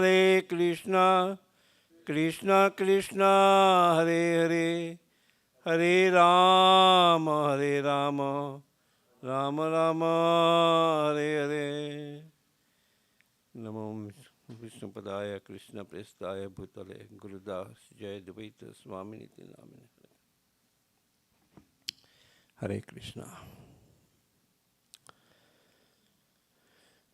So, there are 5 limbs of bhakti which are most potent items of bhakti. Right? Mathura Vas, residing in Mathura, Mathura Mandala Sthita, worshipping the deity, Sri Murtehe Angri Sevane Pritehe, hearing Srimad Bhagavatam, Sri Bhagavata Artha Svado, chanting the Hare Krishna Mahamantra Sri Nama Sankirtanam, and serving a devotee. Sajati Ya Ashaya Snigdha Sri Bhagavad Bhakta Sangha. Right. Serving a devotee. And previous presentation of what I heard was going to correction, Vaishnava Aparadh, this, that. So it ties up with that line, right? Serving a devotee. And Srila Prabhupada mentioned that these practices are so potent that a small attachment for any of these 5 items can arouse devotional ecstasy even in a neophyte. Right. Any of these 5 items, right? Mathura Vas, let's do a quiz. Mathura Vas. Which was the second one? Or deity worship? Hearing Srimad Bhagavatam? Nama Sankirtan? Serving a devotee. Yes, wonderful. Thank you. Yeah. So, attachment to any of these, even little bit, right, can arouse devotional ecstasy, even in a neophyte. So what does devotional ecstasy means? It refers to bhava bhakti, and neophyte in this context refers to one with weak attachment. Weak attachment to what? Weak attachment to Lord Krishna. Thus, even a neophyte devotee with big attachment to Krishna can quickly achieve bhava bhakti by practicing any one of these 5 most potent items. Sadhu Sangha. So this is not just made up, it's from Madhya Lila, Chaitanya Chaitamrita, 22nd chapter, 128th verse. Sadhu Sangha Nam Kirtana Bhagavad Sravana, Mathura Vashi Murtira Shraddhaya Sevana. One should associate with devotees, chant the holy name of the Lord, hear Srimad Bhagavatam, reside at Mathura, and worship the deity with faith and veneration. Further substantiating Sakala Sadhana Shrestha E Panchanga, Krishna Prema Janmaya E Panchera Alpasanga. These 5 limbs of devotional service are the best of all. Even a slight performance of these 5 awakens love for Krishna. This is also from Madhya Lila. And then Srila Jiva Goswami in Bhakti Sandarbha mentions, Ateva yadyan yapi bhakti kalau kartavya tadata samyoge naivet yuktam. In Kali Yuga, if another anga of bhakti is performed, it must be accompanied by Harinam Sankirtan. So any of the anga which is performed out of the 5, it must be accompanied by Harinam Sankirtan. Because Chaitanya Mahaprabhu came to establish Harinam Sankirtan, and that's the Yuga Dharma of this age, Harinam Sankirtan. So that's why we see Srila Prabhupada, for the temple programs, he mentioned there should be 6 hours of this Panchanga Bhakti. 6 hours. Prabhupada said that is wanted. If we keep our temple program nicely and we follow the rules and regulation, then we are triumphant. There is no doubt. That is our main strength. So morning program, Srila Prabhupada instituted starting from Mangala Arati at temples, 4:30 to 5, Tulsi Arati, Narsingha Arati. Then chanting the holy name of the Lord, right? Then we have Darshan Arati, then Nityam Bhagavata Sevya, hearing and reading Srimad Bhagavatam. So that itself takes morning time from 4:30, it will take it to 9. Now, most of us go to work, it's not possible, understandable, but you can still, whatever hours you can spend in that morning time is very important. In the temple, this is our program, 4.5 hours. In the evening, including Gaur Arati and Bhagavad Gita class, it's 1.5 hours. So total, Srila Prabhupada instituted in all temples that it should be 6 hours. Many temples which now has become more congregation-based, not temple-based, but more congregation-based. Like in CNJ, we try to have Nityam Bhagavata Sevya in the morning, 6:30 to 7 on Zoom, and in the evening, 1 hour from 7 to 8. We started with Bhagavad Gita, now it's Chaitanya Chaitamrita. But this is what Srila Prabhupada instituted in ISKCON, 6 hours of Panchanga Bhakti. So how it fits with our theme, which Radha Madhav Prabhu sent me, care, where 3 stands for cultivating your devotional service with sincerity and joy, right? Cultivating your devotional service with sincerity and joy. So devotional service in form of, you can have deity worship, you can have chanting, that's all devotional worship, devotional service. But it should be done with sincerity and joy, right? In Bhagavad Gita there is a verse, Raja Vidya Rajagaviyam Paitamidamam Uttamam Pratyaksha Avagamam Dharmyam Susukham Kartum Avayat. This knowledge which Lord Krishna gave is the king of all education. Right? It's the king of all education. Susukham Kartum Avayat. It should be joyfully performed. Srila Prabhupada mentioned this cannot be forced to anybody. even to your child, you cannot force it. Hey, you have to chant. No, you cannot force it. Lovingly, you can mention, you can discipline, you can slowly, guide him, but no force. More you will force, that much is going to revolt. Right? So no forcing. So cultivate your devotional service with sincerity and joy. Right? We are performing sadhana bhakti in our neophyte platform. In that sadhana bhakti or Vaidhi bhakti, it should be done with full sincerity. We take our initiation vows, avoiding 4 things, 4 negative principles, and following one vow of chanting 16 rounds minimally. So it should be done with sincerity and joy. Then A in this nice care initiative is absorb yourself in Krishna's love and timeless teachings. Right?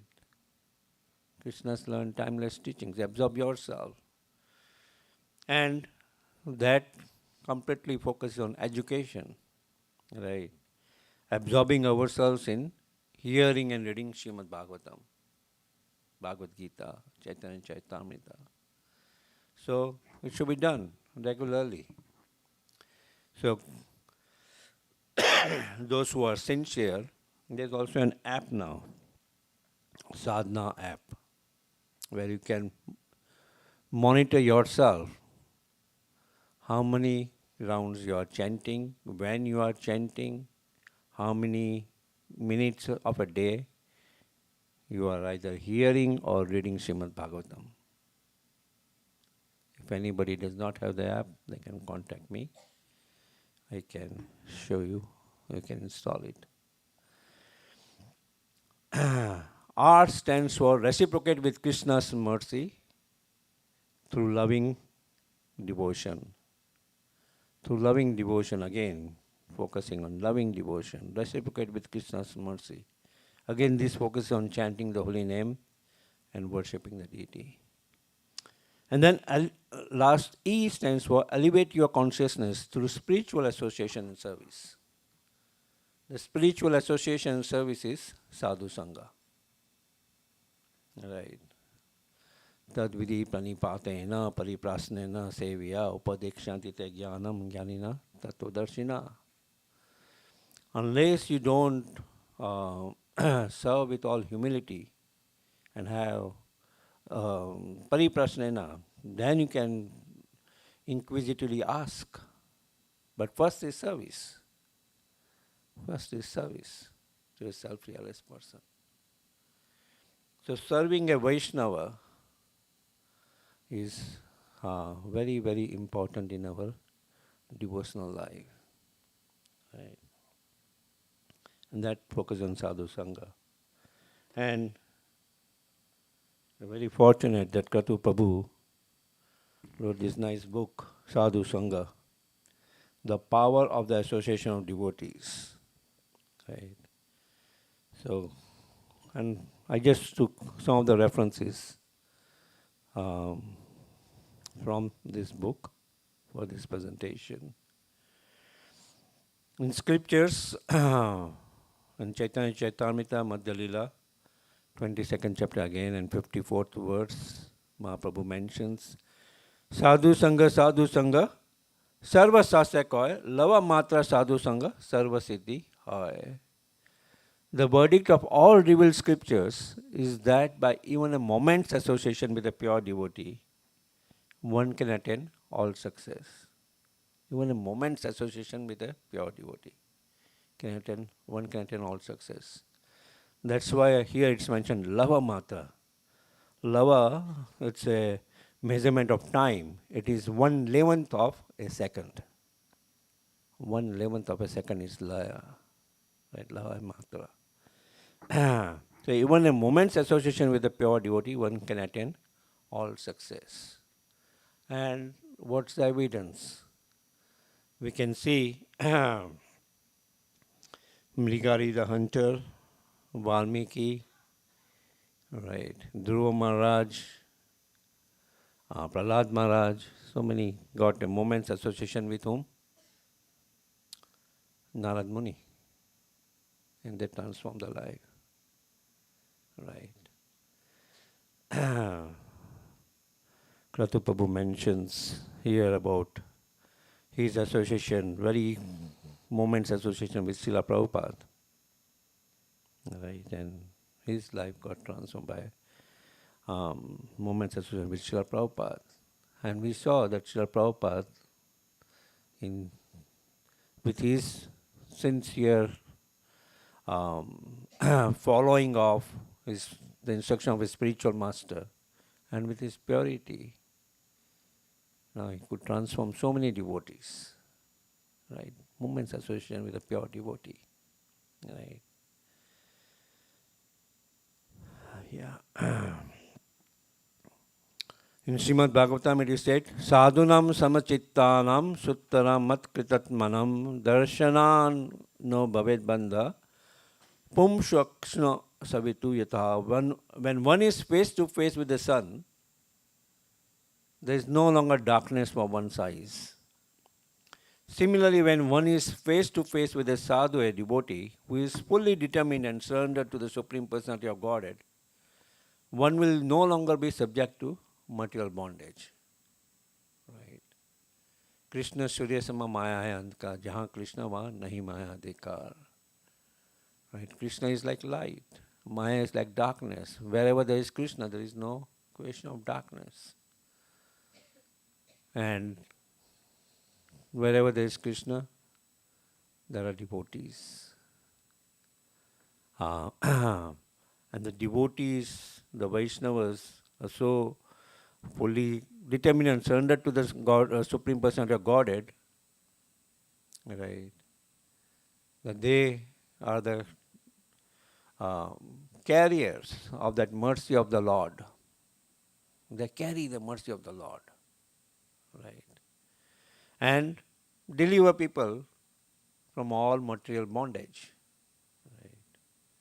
Material bondage in form of these three modes of material nature: goodness, passion, and ignorance.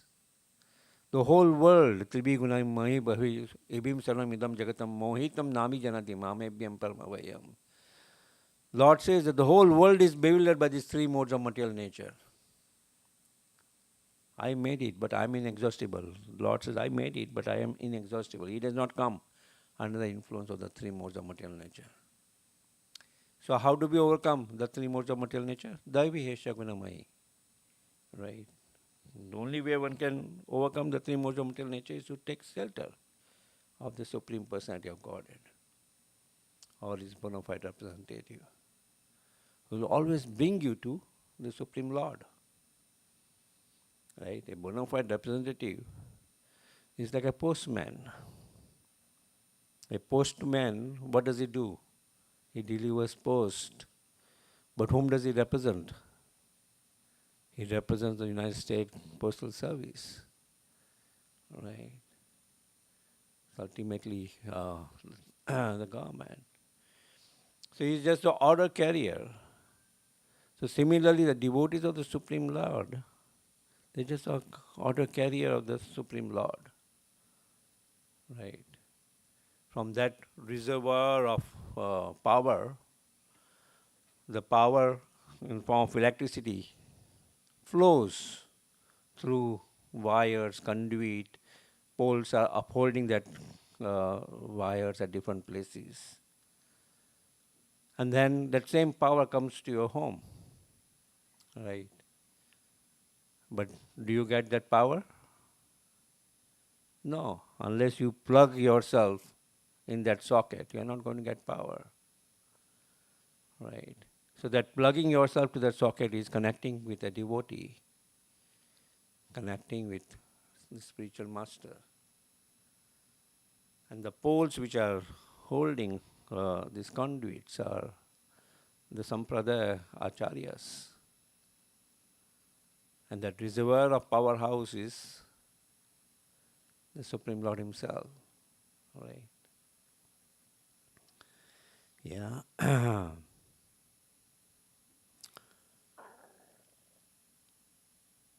Elsewhere it says, Satam prasangam mama vedya samvido bhavanti ditkarna rasayana katha tajoshanad asu apavarga vartmani saddharati bhakti anukramishyati.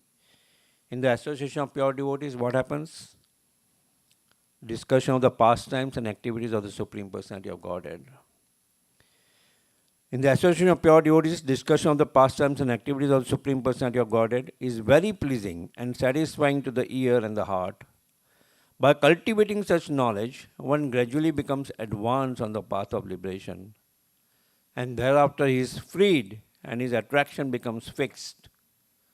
Then real devotion and devotional service begins. Right. Initially, a person just comes, adau shraddha, right, with some faith. That also, by the mercy of a devotee, we get some faith. Oh, please come to our temple. Right. A devotee passes on some card, as Prabhu was mentioning that he came to Marathi Vishwa Community Center. Not that we did anything, it's just we're carrying out the message and we got connected. So, that initial faith gets more strengthened by sadhu sangha, bhajana kriya, by associating with likely minded people and associating with sadhus. Then, with their association, we are able to see what is unwanted weeds in our heart, right? Anarthas in our heart. And anartha nivritti takes place. Right. With expert gardener, in presence of expert gardener, who is a spiritual master or a senior Shiksha Guru, right? And with that removal of weeds, that preliminary faith which we started off with becomes firm faith, nishtha. And then we can taste, we can relish Krishna consciousness. Unless we have firm faith, we cannot completely relish. We have just flickering glimpses of the real nectar, right? The real nectar. Otherwise it becomes regulative, right? Like Vaidhi Bhakti is regulative service. We have to chant 16 rounds, but once you are at Nishtha stage, you don't have to, automatically it will come that, you have to chant. And you will not stop at 16. Why stop at 16? You will chant more. Because now you have a taste for chanting. Right? We don't have Vaishnava Aparadh. In the previous presentation we were hearing about Vaishnava Aparadh. Now is the taste of chanting is there. These unwanted creepers are put aside. Right? So we get the nectar.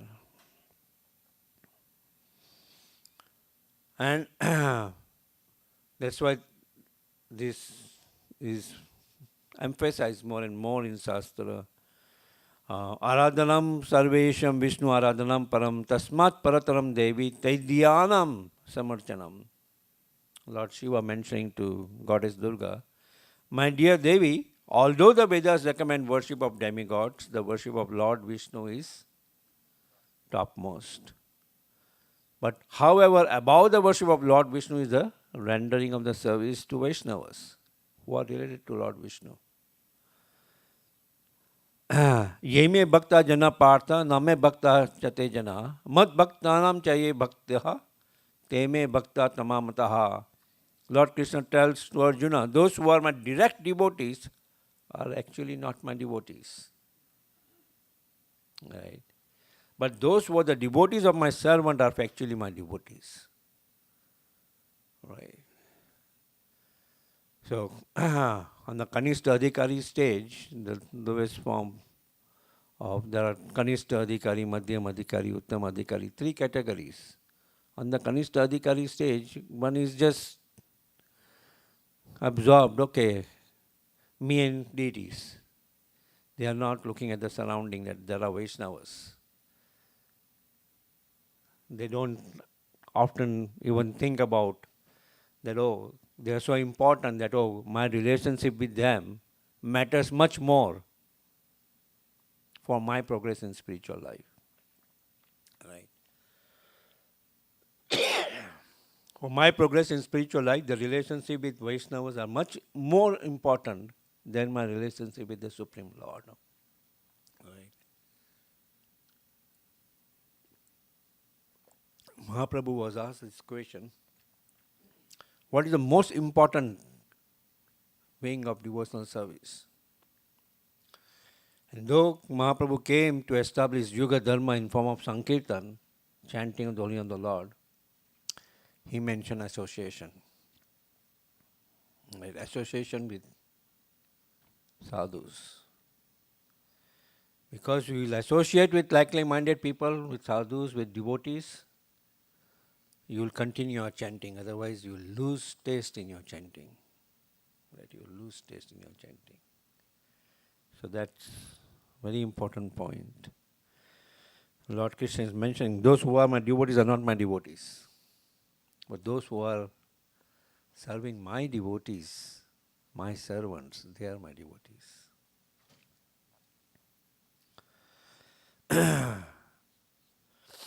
We mentioned about these 3 stages of devotees. Nectar of Instruction talks about it. Krishneti yashagritam manasadriyeta dikshati chet pranatabi cha bhajantam isham shushrusya bhajana viksham ananyam anya nindadi sunya ridam ipsita sangalabdya. One should mentally honor the devotee who chants the holy name of Lord Krishna. So it talks about how do you relate yourself to these 3 categories of devotees. Kanishta Adhikari, Madhyam Adhikari, Uttam Adhikari. So one who is chanting the holy name of the Lord, we mentally honor them. One should offer humble obeisances to the devotee who has undergone spiritual initiation, Diksha. Right. As a small child, after 12 years, if he has taken initiation, we offer Danvats. Sukdev Goswami, when he started speaking about Srimad Bhagavatam, in that same assembly was, Vyasadeva was there, Narad Muni was there, all assembled Vaishnavas were there, but when Sukdev Goswami walked in, everybody stood up out of respect for Sukdev Goswami.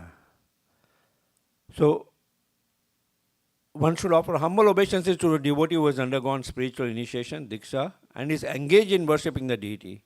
And one should associate with and faithfully serve that pure devotee who is advanced in undeviated devotional service and whose heart is completely devoid of the propensity to criticize others. Right? They should offer humble obeisances to that person who is firmly fixed and has no propensity to criticize others. Right? One should mentally honor the devotee who chants the holy name of Lord Krishna. Well, yeah, it's probably the same thing. Yeah. I should tell you that it's the same. Yeah. Srimad Bhagavata Arthanam Aswado Rasekai Saha Sajatiya Ashay Snigde Sadhu Sangha Sotovare. One should taste the meaning of Srimad Bhagavatam in the association of pure devotees. Machita Madgata Prana Bodhi Antas Parasparam. Right? Tushyanti cha ramanti cha. One should converse.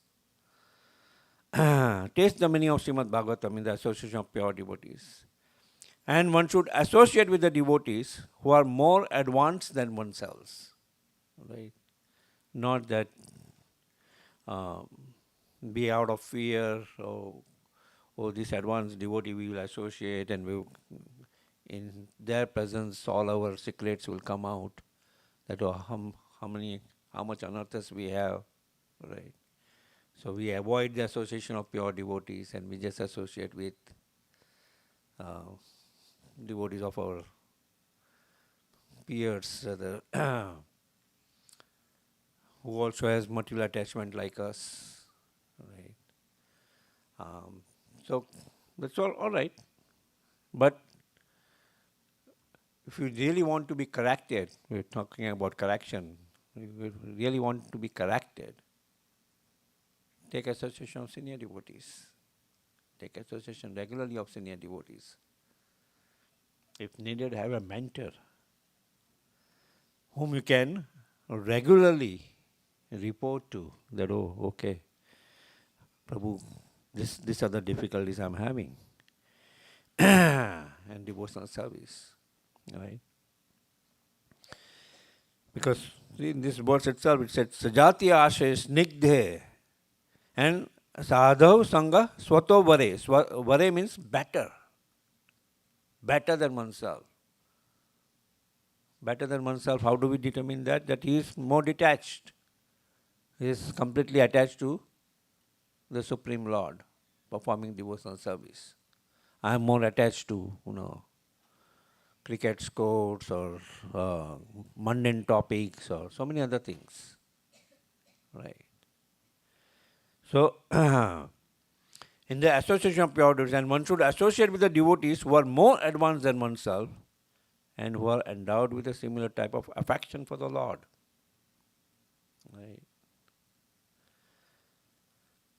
Shushusha sadadanasya vasudeva katharuchi shan mahat sevaya vipraha punyatirtha nishivanat. Mahat sevaya. O twice born sages, by serving those devotees who are completely freed from all vice, great service is done. By such service, one gains affinity for hearing the messages of Vasudeva. So by serving a pure devotee, what happens? Our ruchi, our taste in Vasudeva increases. Right? Our taste in the pastimes of hearing the pastimes of the Supreme Lord increases. Otherwise, no, our taste in Gramya Katha will increase. Right? So, it's very important. Mahat Sevaya Vipraha. And how do we increase our association? Dadati pratigranati guhyamakyati prichati bhunkte bhojate chaiva sadvidi priti lakshanam. There are 6 kinds of loving exchanges between devotees. Offering gifts in charity, dadati, pratignati, accepting charitable gifts, revealing one's mind in confidence. This is very, very important. Revealing one's mind in confidence. Inquiring confidentiality. Accepting prasadam and offering prasadam are the 6 symptoms of love shared by one devotee to another. Right? Yeah, among our association of devotees, we follow bhunkte bhojate chaiva prasadam, right? Yeah, that's also good. But guhyam akyate prichati is very, very important. Many times, that which is in our inner heart and mind just stays. We don't reveal it to anybody. And we suffocate ourselves internally. I was just hearing recent statistics. I believe this was in India. 1 out of 6 people. 1 out of 6 people. It's a scary statistics. 1 out of 6 people, they don't die from cancer, they don't die from heart disease. They are dying from suicides. Because of depression and because of keeping themselves in that shell of not revealing what they are going through. Here it will be more, but this was in India, 1 out of 6. Here I had heard 1 out of 5. they are clinically depressed. Clinically depressed means they have visited a doctor. The number would be staggering. Yeah, would be much higher, but 1 out of 5 clinically depressed means they have visited a doctor. And that can happen anywhere, everywhere. Yeah. So this is very important subject matter. Dadati pratignati, and offering gifts in charity, receiving charitable gifts. Not. Srila Prabhupada mentioned that based on these 6 principles, the entire International Society for Krishna Consciousness has been established to facilitate these 6 kinds of loving exchanges between devotees. The purport of this verse is from Upadeshamrita, Nectar of Instruction, verse number 4. Srila Prabhupada mentions that the entire ISKCON society is, the whole purpose is to facilitate these 6 kinds of loving exchanges. Right. Okay, I think let's end. Are there any questions and discussion? How are we doing on the time? Yeah, we still have 10 minutes. Haribol. Hare Krishna, Prabhuji, Dhunvat Thank you Pranam. very much. Thank you so much, Prabhuji, for wonderful points based on the scriptures. On this particular verse that you discussed, so usually in the devotee community, we are very good in probably offering the gifts to each other or even inviting or going for prasadam. Well, that's good. Very good. But I think the main challenge, like you were stressing, is inquiring confidentially or sharing our heart. Yes. So what should be the process when we start associating with devotees to build that trust that we are able to reveal our heart or even able to absorb what others have to share? What should be the precautions we should take and how should we deal with that? Yeah.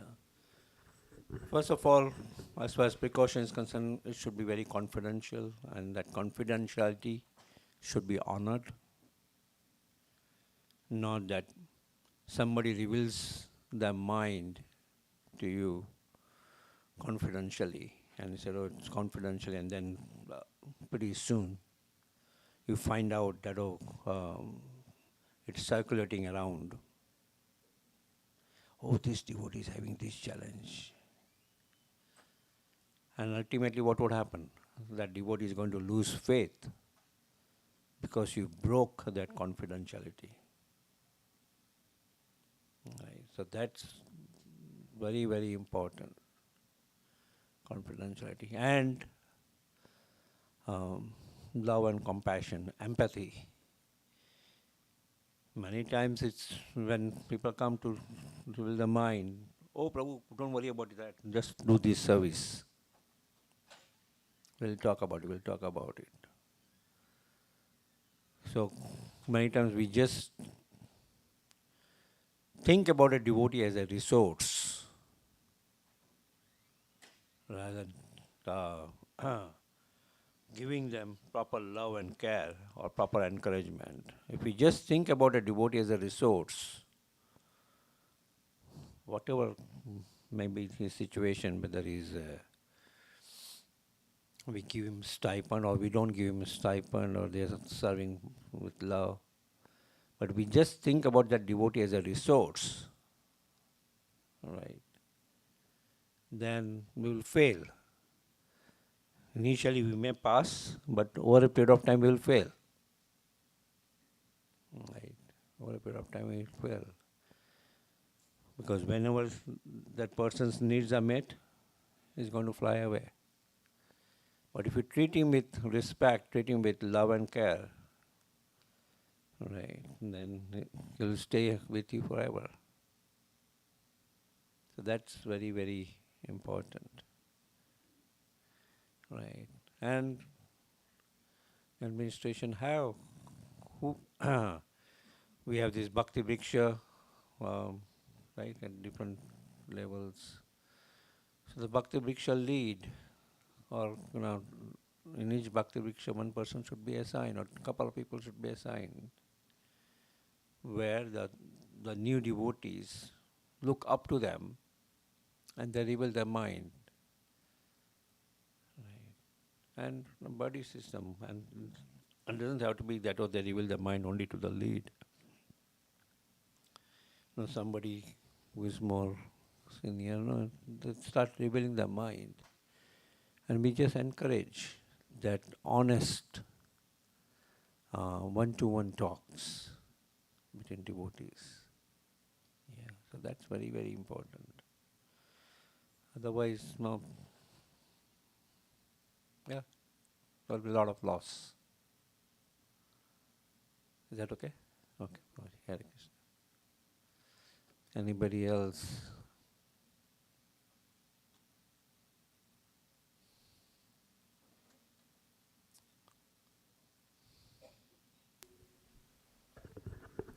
Hare Krishna Prabhuji, thank you for the wonderful class. I have a question on the example that you shared, where even 1/11th of a second you associate with an exalted devotee and you get the mercy. How does that work?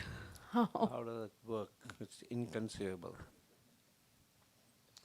It works inconceivably that by our blunt material senses we won't be able to understand. Just think about Srila Prabhupada. Right, we have seen the movie Prabhupada, seen Abhay Charan, read Prabhupada Lilamrita. How Srila Prabhupada with his purity was able to transform people. Right. He will go to a place in that time USSR, United Soviet Russia, right? Yes. How long did he spend? Probably half an hour, 1 hour or something with one devotee, one professor rather. Right?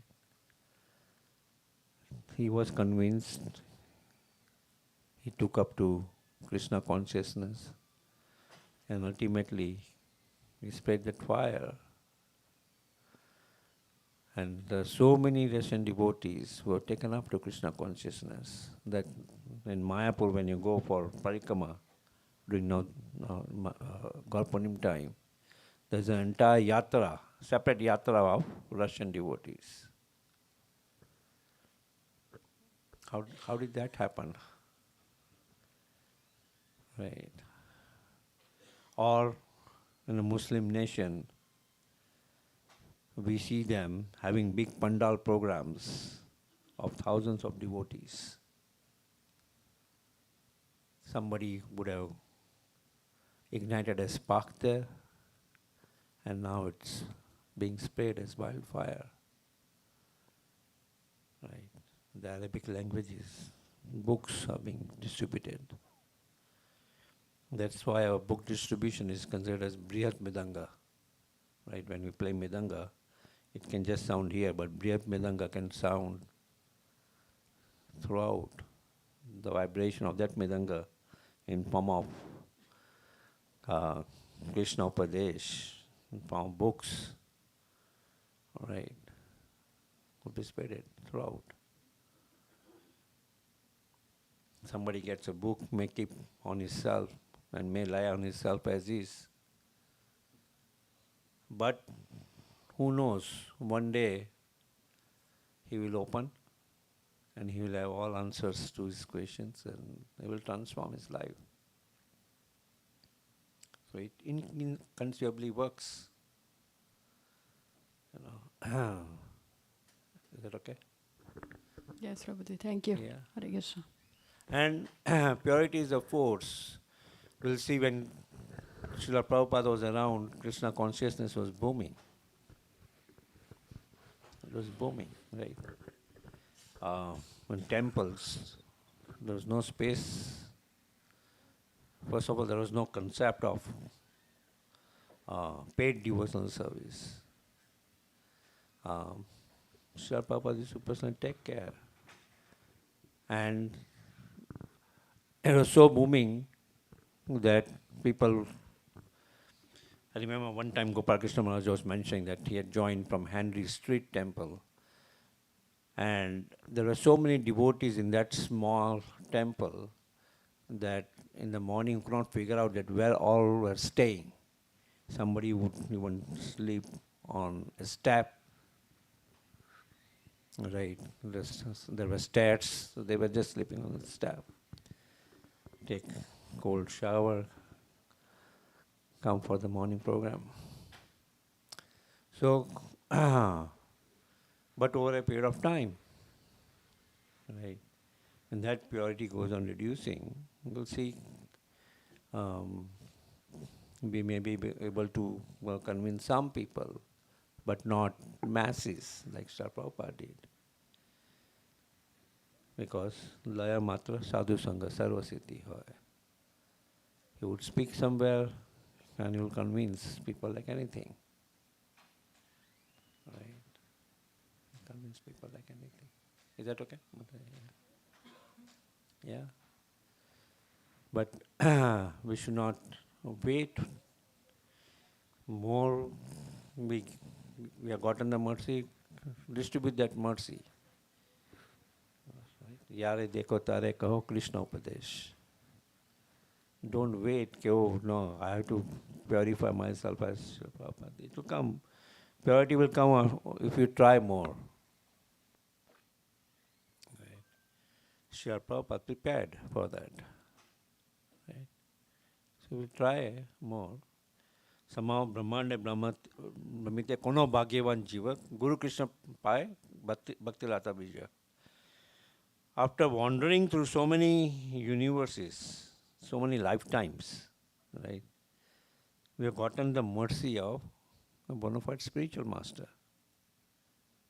That devotional service, seed of devotional service has been sprouted within our heart. So why curb that devotional service creeper by our weeds? Why not really work on clearing that field of our heart? Right? Cleaning, Cheto Darpana Marjanam. Right? Regularly chanting, otherwise we will chant for so many years, but our anchor will be tied.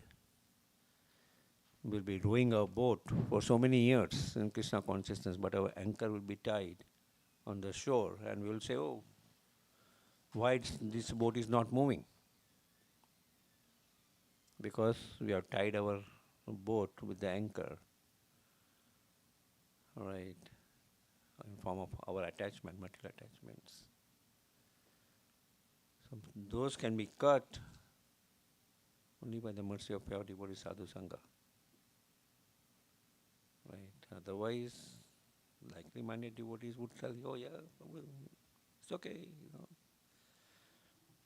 Practically, we cannot do this. We cannot wake up early in the morning. Yeah. We have so many Mahajans who were grahasthas. Right. If I'll go for preaching this, oh, Prabhuji, no.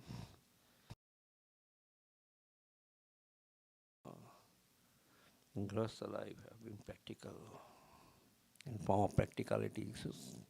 So many impediments will come. Yeah, but at the end of the day, follow sincere devotional service with sincerity, right? With full loyalty. Is that okay? Okay. Yeah, okay. Anybody else?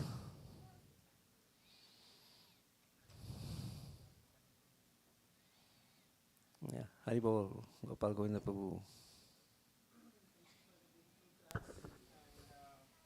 Nice points. I'd like to request you to share some of your experience with the community. You've been raising the pretty large community here in New Jersey, and share some of the things which we can follow. And for example, you mentioned the Bhakti rich programs, how the leaders can manage with the things are pretty dynamic. People are not highly committed. People come and go. Leaders move around. Even the commitment of leaders is also very difficult to get that. So in such situations, accountability and commitment becomes like a little difficult to crystallize it. And however, we know one thing is good. Srila Prabhupada is anchored, and people are accepting it. And but stabilizing is very difficult in my understanding. So would like to request your some of the experience on that.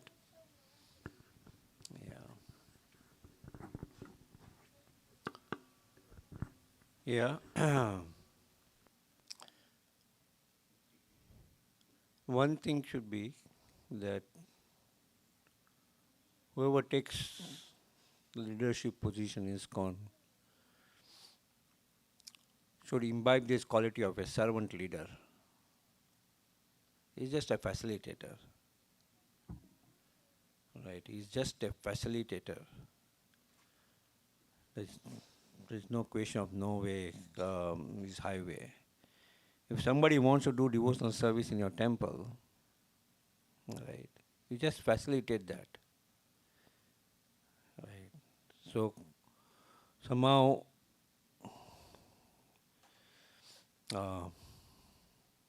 before our yatra began, I had taken the course by Anuttama Prabhu on servant leadership, and he emphasized that point, and it went in core of my heart that it should be just servant leaders with no separate agenda. Right. So if you don't have a separate agenda, where you don't want to, even in a bhakti vriksha, increase those which Krishna has sent to you. Oh, let me connect him to my Guru because he is the best. Ultimately, our Shiksha Guru is Srila Prabhupada. Let them naturally come to that platform of selecting a Guru. We teach that in ISKCON disciple course.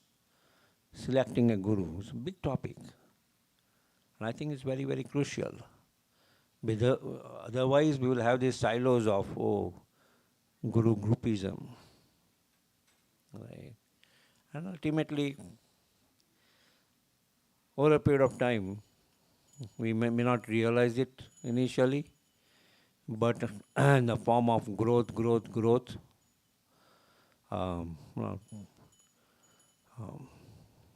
In North America, there is an initiative, 335, that by 2035 they want to increase people taking to Krishna consciousness by 3%. 3% of the entire population, which is more than 12 million people. Right. And somehow everybody starts saying, no, we want to have a metric. This center started. So there's no harm. We start different preaching programs, but no agenda. At least churn the community and see that community whether they are only by one guru or different gurus or this, that. Right? And that way things will flourish. My experience, that way things have flourished. If at all I may have done something, I have at least, whoever I have contacted, I have never mentioned. That's another thing, my Guru Maharaj does not initiate that many devotees. But I have now mentioned, take initiation from my Guru Maharaj or my godbrother who had like hundreds of devotees, disciples. And just follow that mood.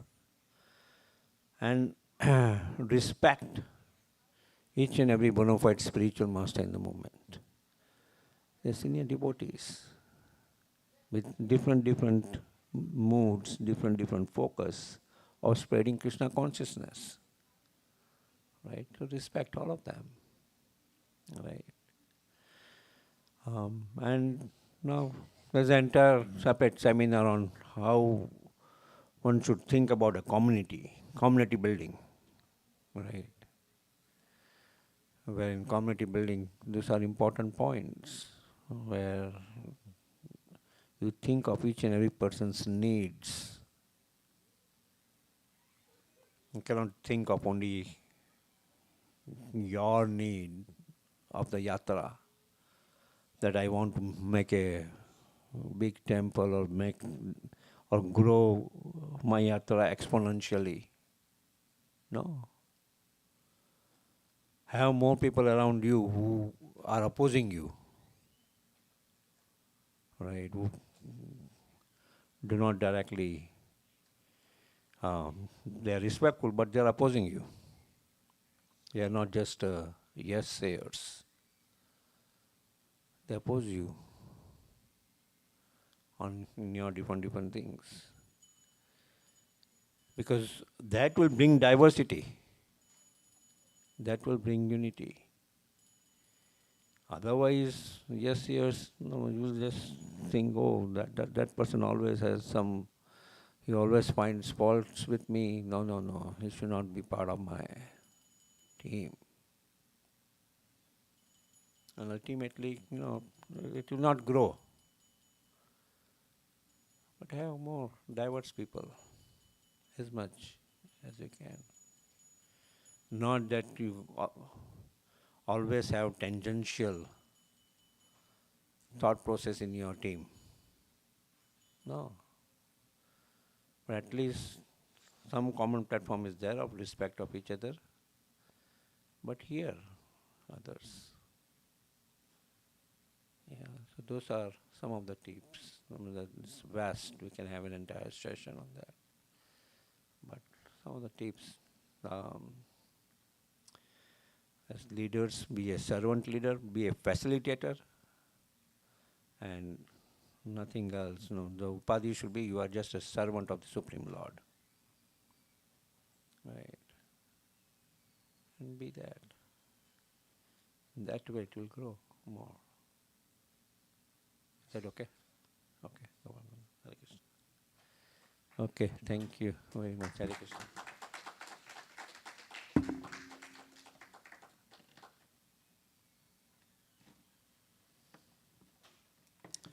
Thank you all for giving me the opportunity. Mancha kalpatarubhayascha kripa sindhu vayavacha patitanam pavane vayo vaishnavebhyo namo namaha vaishnavrinda ki jai. And sorry.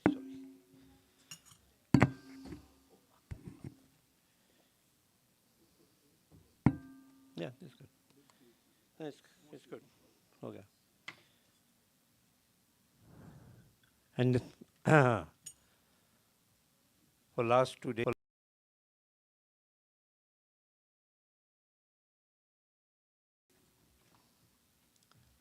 when I started preparing for this class, we had a power failure in central New Jersey with this thunderstorm. So for 2-3 days, there was no power. And then for last 2 days, I was in a marriage of one of our associates' daughter in upstate New York. So my only recourse was this book by Kratu Prabhu, Sadhu Sangha. So let's thank the author by a loud Hari Bol, Hari Bol, Hari Bol.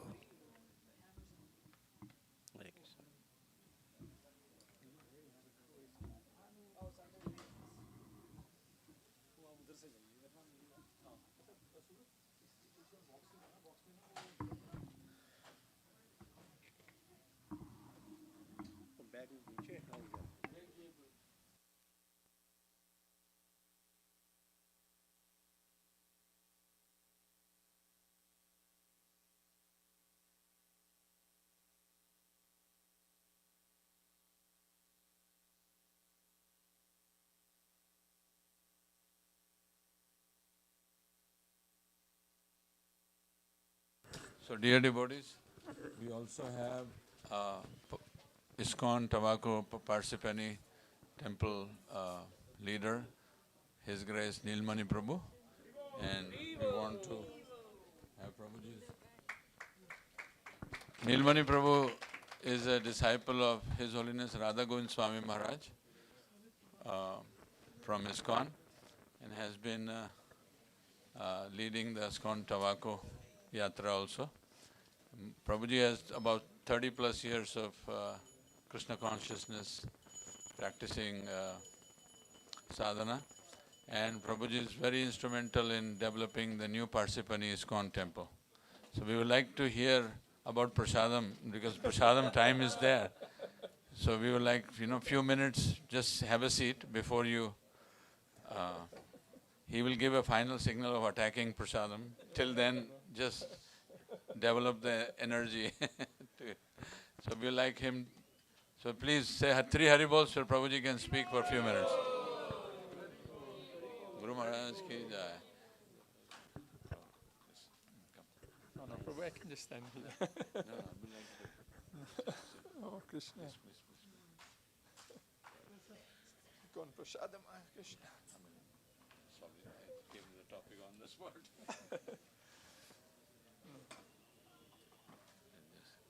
I don't need to sit, Prabhu, let me just stand. I just stand. I stand. We'll get your laptop also if you want. No. I want to have a glass.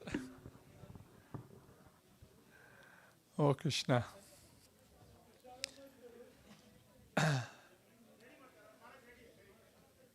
Jai. So Prabhuji is asking me to do a very, very difficult task. First to follow after Madhupati, who gave wonderful class on Sadhu Sangha in the presence of Kratu Maharaj. On Ekadasi, to talk about prasad, right before prasad. Alright? So, what can I say?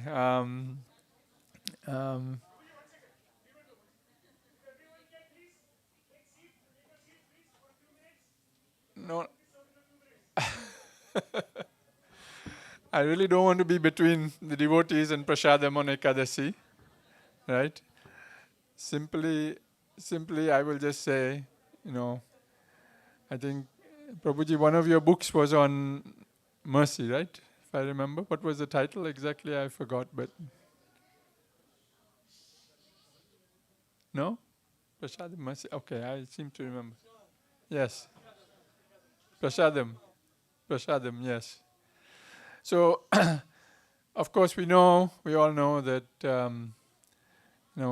Prabhupada built this movement on prasad, right? Prasad. The way he attracted all of the devotees in the early days was to feed them sumptuously, so nicely that they became so attracted. And of course, as Madhupati Prabhu so wonderfully explained, Prabhupada's purity was really the thing that fueled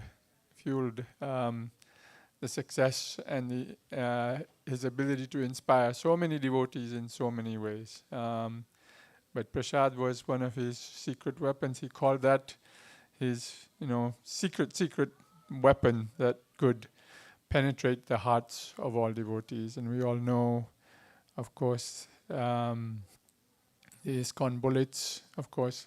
Again, to talk about such things on Ekadasi maybe is an aparad, right? But this is the success of the movement. So I really don't want to take too much more time, and we don't want to quote any verses or anything, but I really want to thank His Grace Kratu Prabhu, Kratu Maharaj for every year coming to New Jersey, to our yatra, to inspire the devotees. In so many ways, he's brought devotees so much closer, not just here in our area, but all over the world. He's bringing devotees closer to Krishna. We have such a wonderful temple here. This is unity in diversity, right? Everyone's deities are so wonderfully arranged. I was just taking darshan of them. It's so nice. This is a very, very wonderful festival. So, and I can just see that, the influence of Kratu Maharaj with all of his disciples, how he's able to just facilitate, inspire, and just bring everyone together and enable them to all advance in Krishna consciousness. So it's a very wonderful mood, a wonderful service he's performed all of his life, and I think all of you as part of that association, that yatra, should be very, very proud and should be very, very grateful also that you have this facility, this ability, and this association. So with that, I'll thank you all so much, and please keep coming every year. Hare Krishna, Hare Bol.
Hare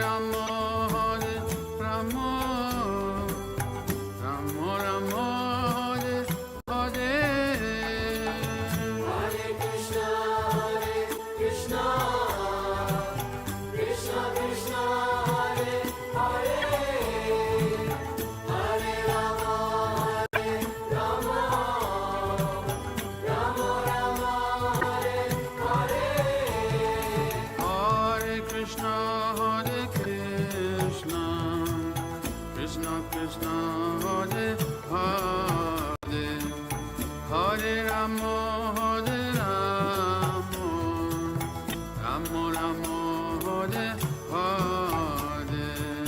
Hare Krishna, Krishna Krishna, Hare Hare, Hare Rama, Hare Rama, Rama Rama, Hare Hare. Hare Krishna, Krishna Krishna, Hare Hare, Hare Rama, Hare Rama, Rama Rama, Hare Hare. Hare Krishna, Krishna Krishna, Hare Hare, Hare Rama, Hare Rama, Rama Rama, Hare Hare. Hare Krishna, Krishna Krishna, Hare Hare, Hare Rama, Hare Rama,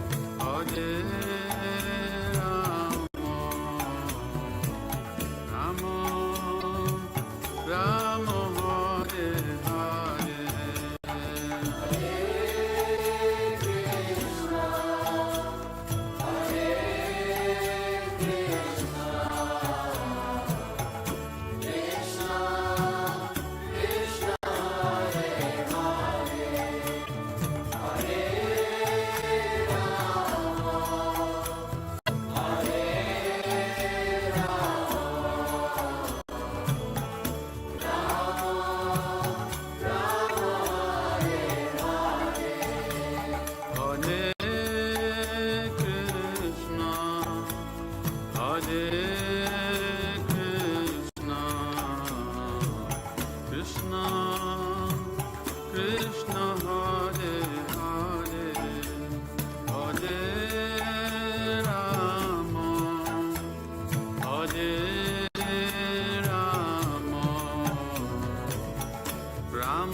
Krishna, Hare Krishna, Krishna Krishna, Hare Hare, Hare Rama, Hare Rama, Rama Rama, Hare Hare. Hare Krishna, Krishna Krishna, Hare Hare, Hare Rama, Hare Rama, Rama Rama, Hare Hare. Hare Krishna, Krishna Krishna, Hare Hare, Hare Rama, Hare Rama, Rama Rama, Hare Hare. Krishna Krishna, Hare Hare, Hare Rama, Hare Rama, Rama Rama, Hare Hare. Hare Krishna, Krishna Krishna, Hare Hare, Hare Rama, Hare Rama, Rama Rama, Hare Hare. Hare Krishna, Krishna Krishna, Hare Hare, Hare Krishna, Rama Rama, Hare Hare, Hare Rama, Hare Rama, Rama Rama, Hare Hare, Hare Rama,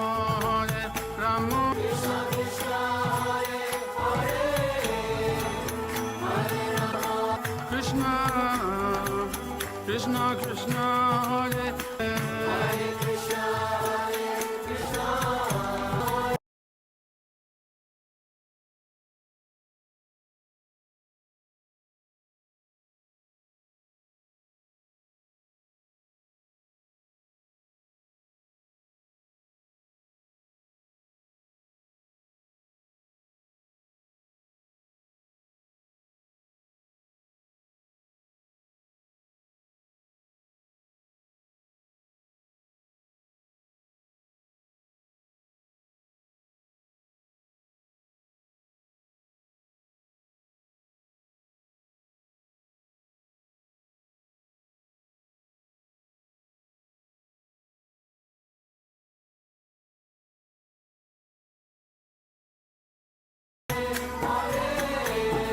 Hare Krishna Hare Krishna Krishna Krishna Hare Hare Hare Rama Hare Rama Rama Rama Hare Hare Hare Krishna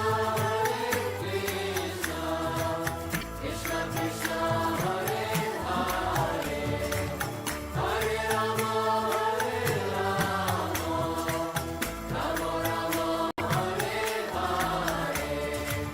Hare Krishna, Hare Krishna, Krishna Krishna, Hare Hare, Hare Rama, Hare Rama, Rama Rama, Hare Hare. Hare Krishna, Krishna Krishna, Hare Hare, Hare Rama, Hare Rama.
Gai Gora Madhur Sare Gai Gora Madhur Sare Gai Gora Madhur Sare Gai Gora Madhur Sare Hare Krishna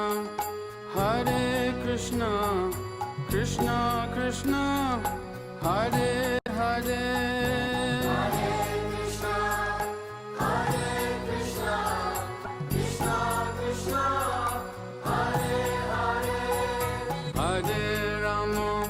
Hare Rama, Rama Rama, Hare Hare.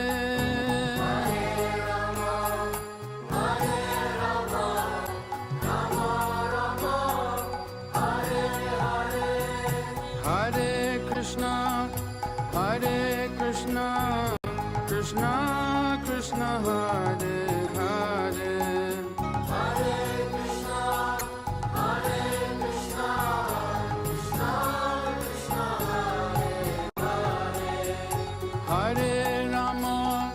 Hare Rama, Rama Rama, Hare Hare. Hare Rama, Rama Rama, Hare Hare. Gai Gora Madhur Sare. Gai Gora Madhur Sare. Gai Gora Madhur Sare. Gai Gora Madhur Sare. Sada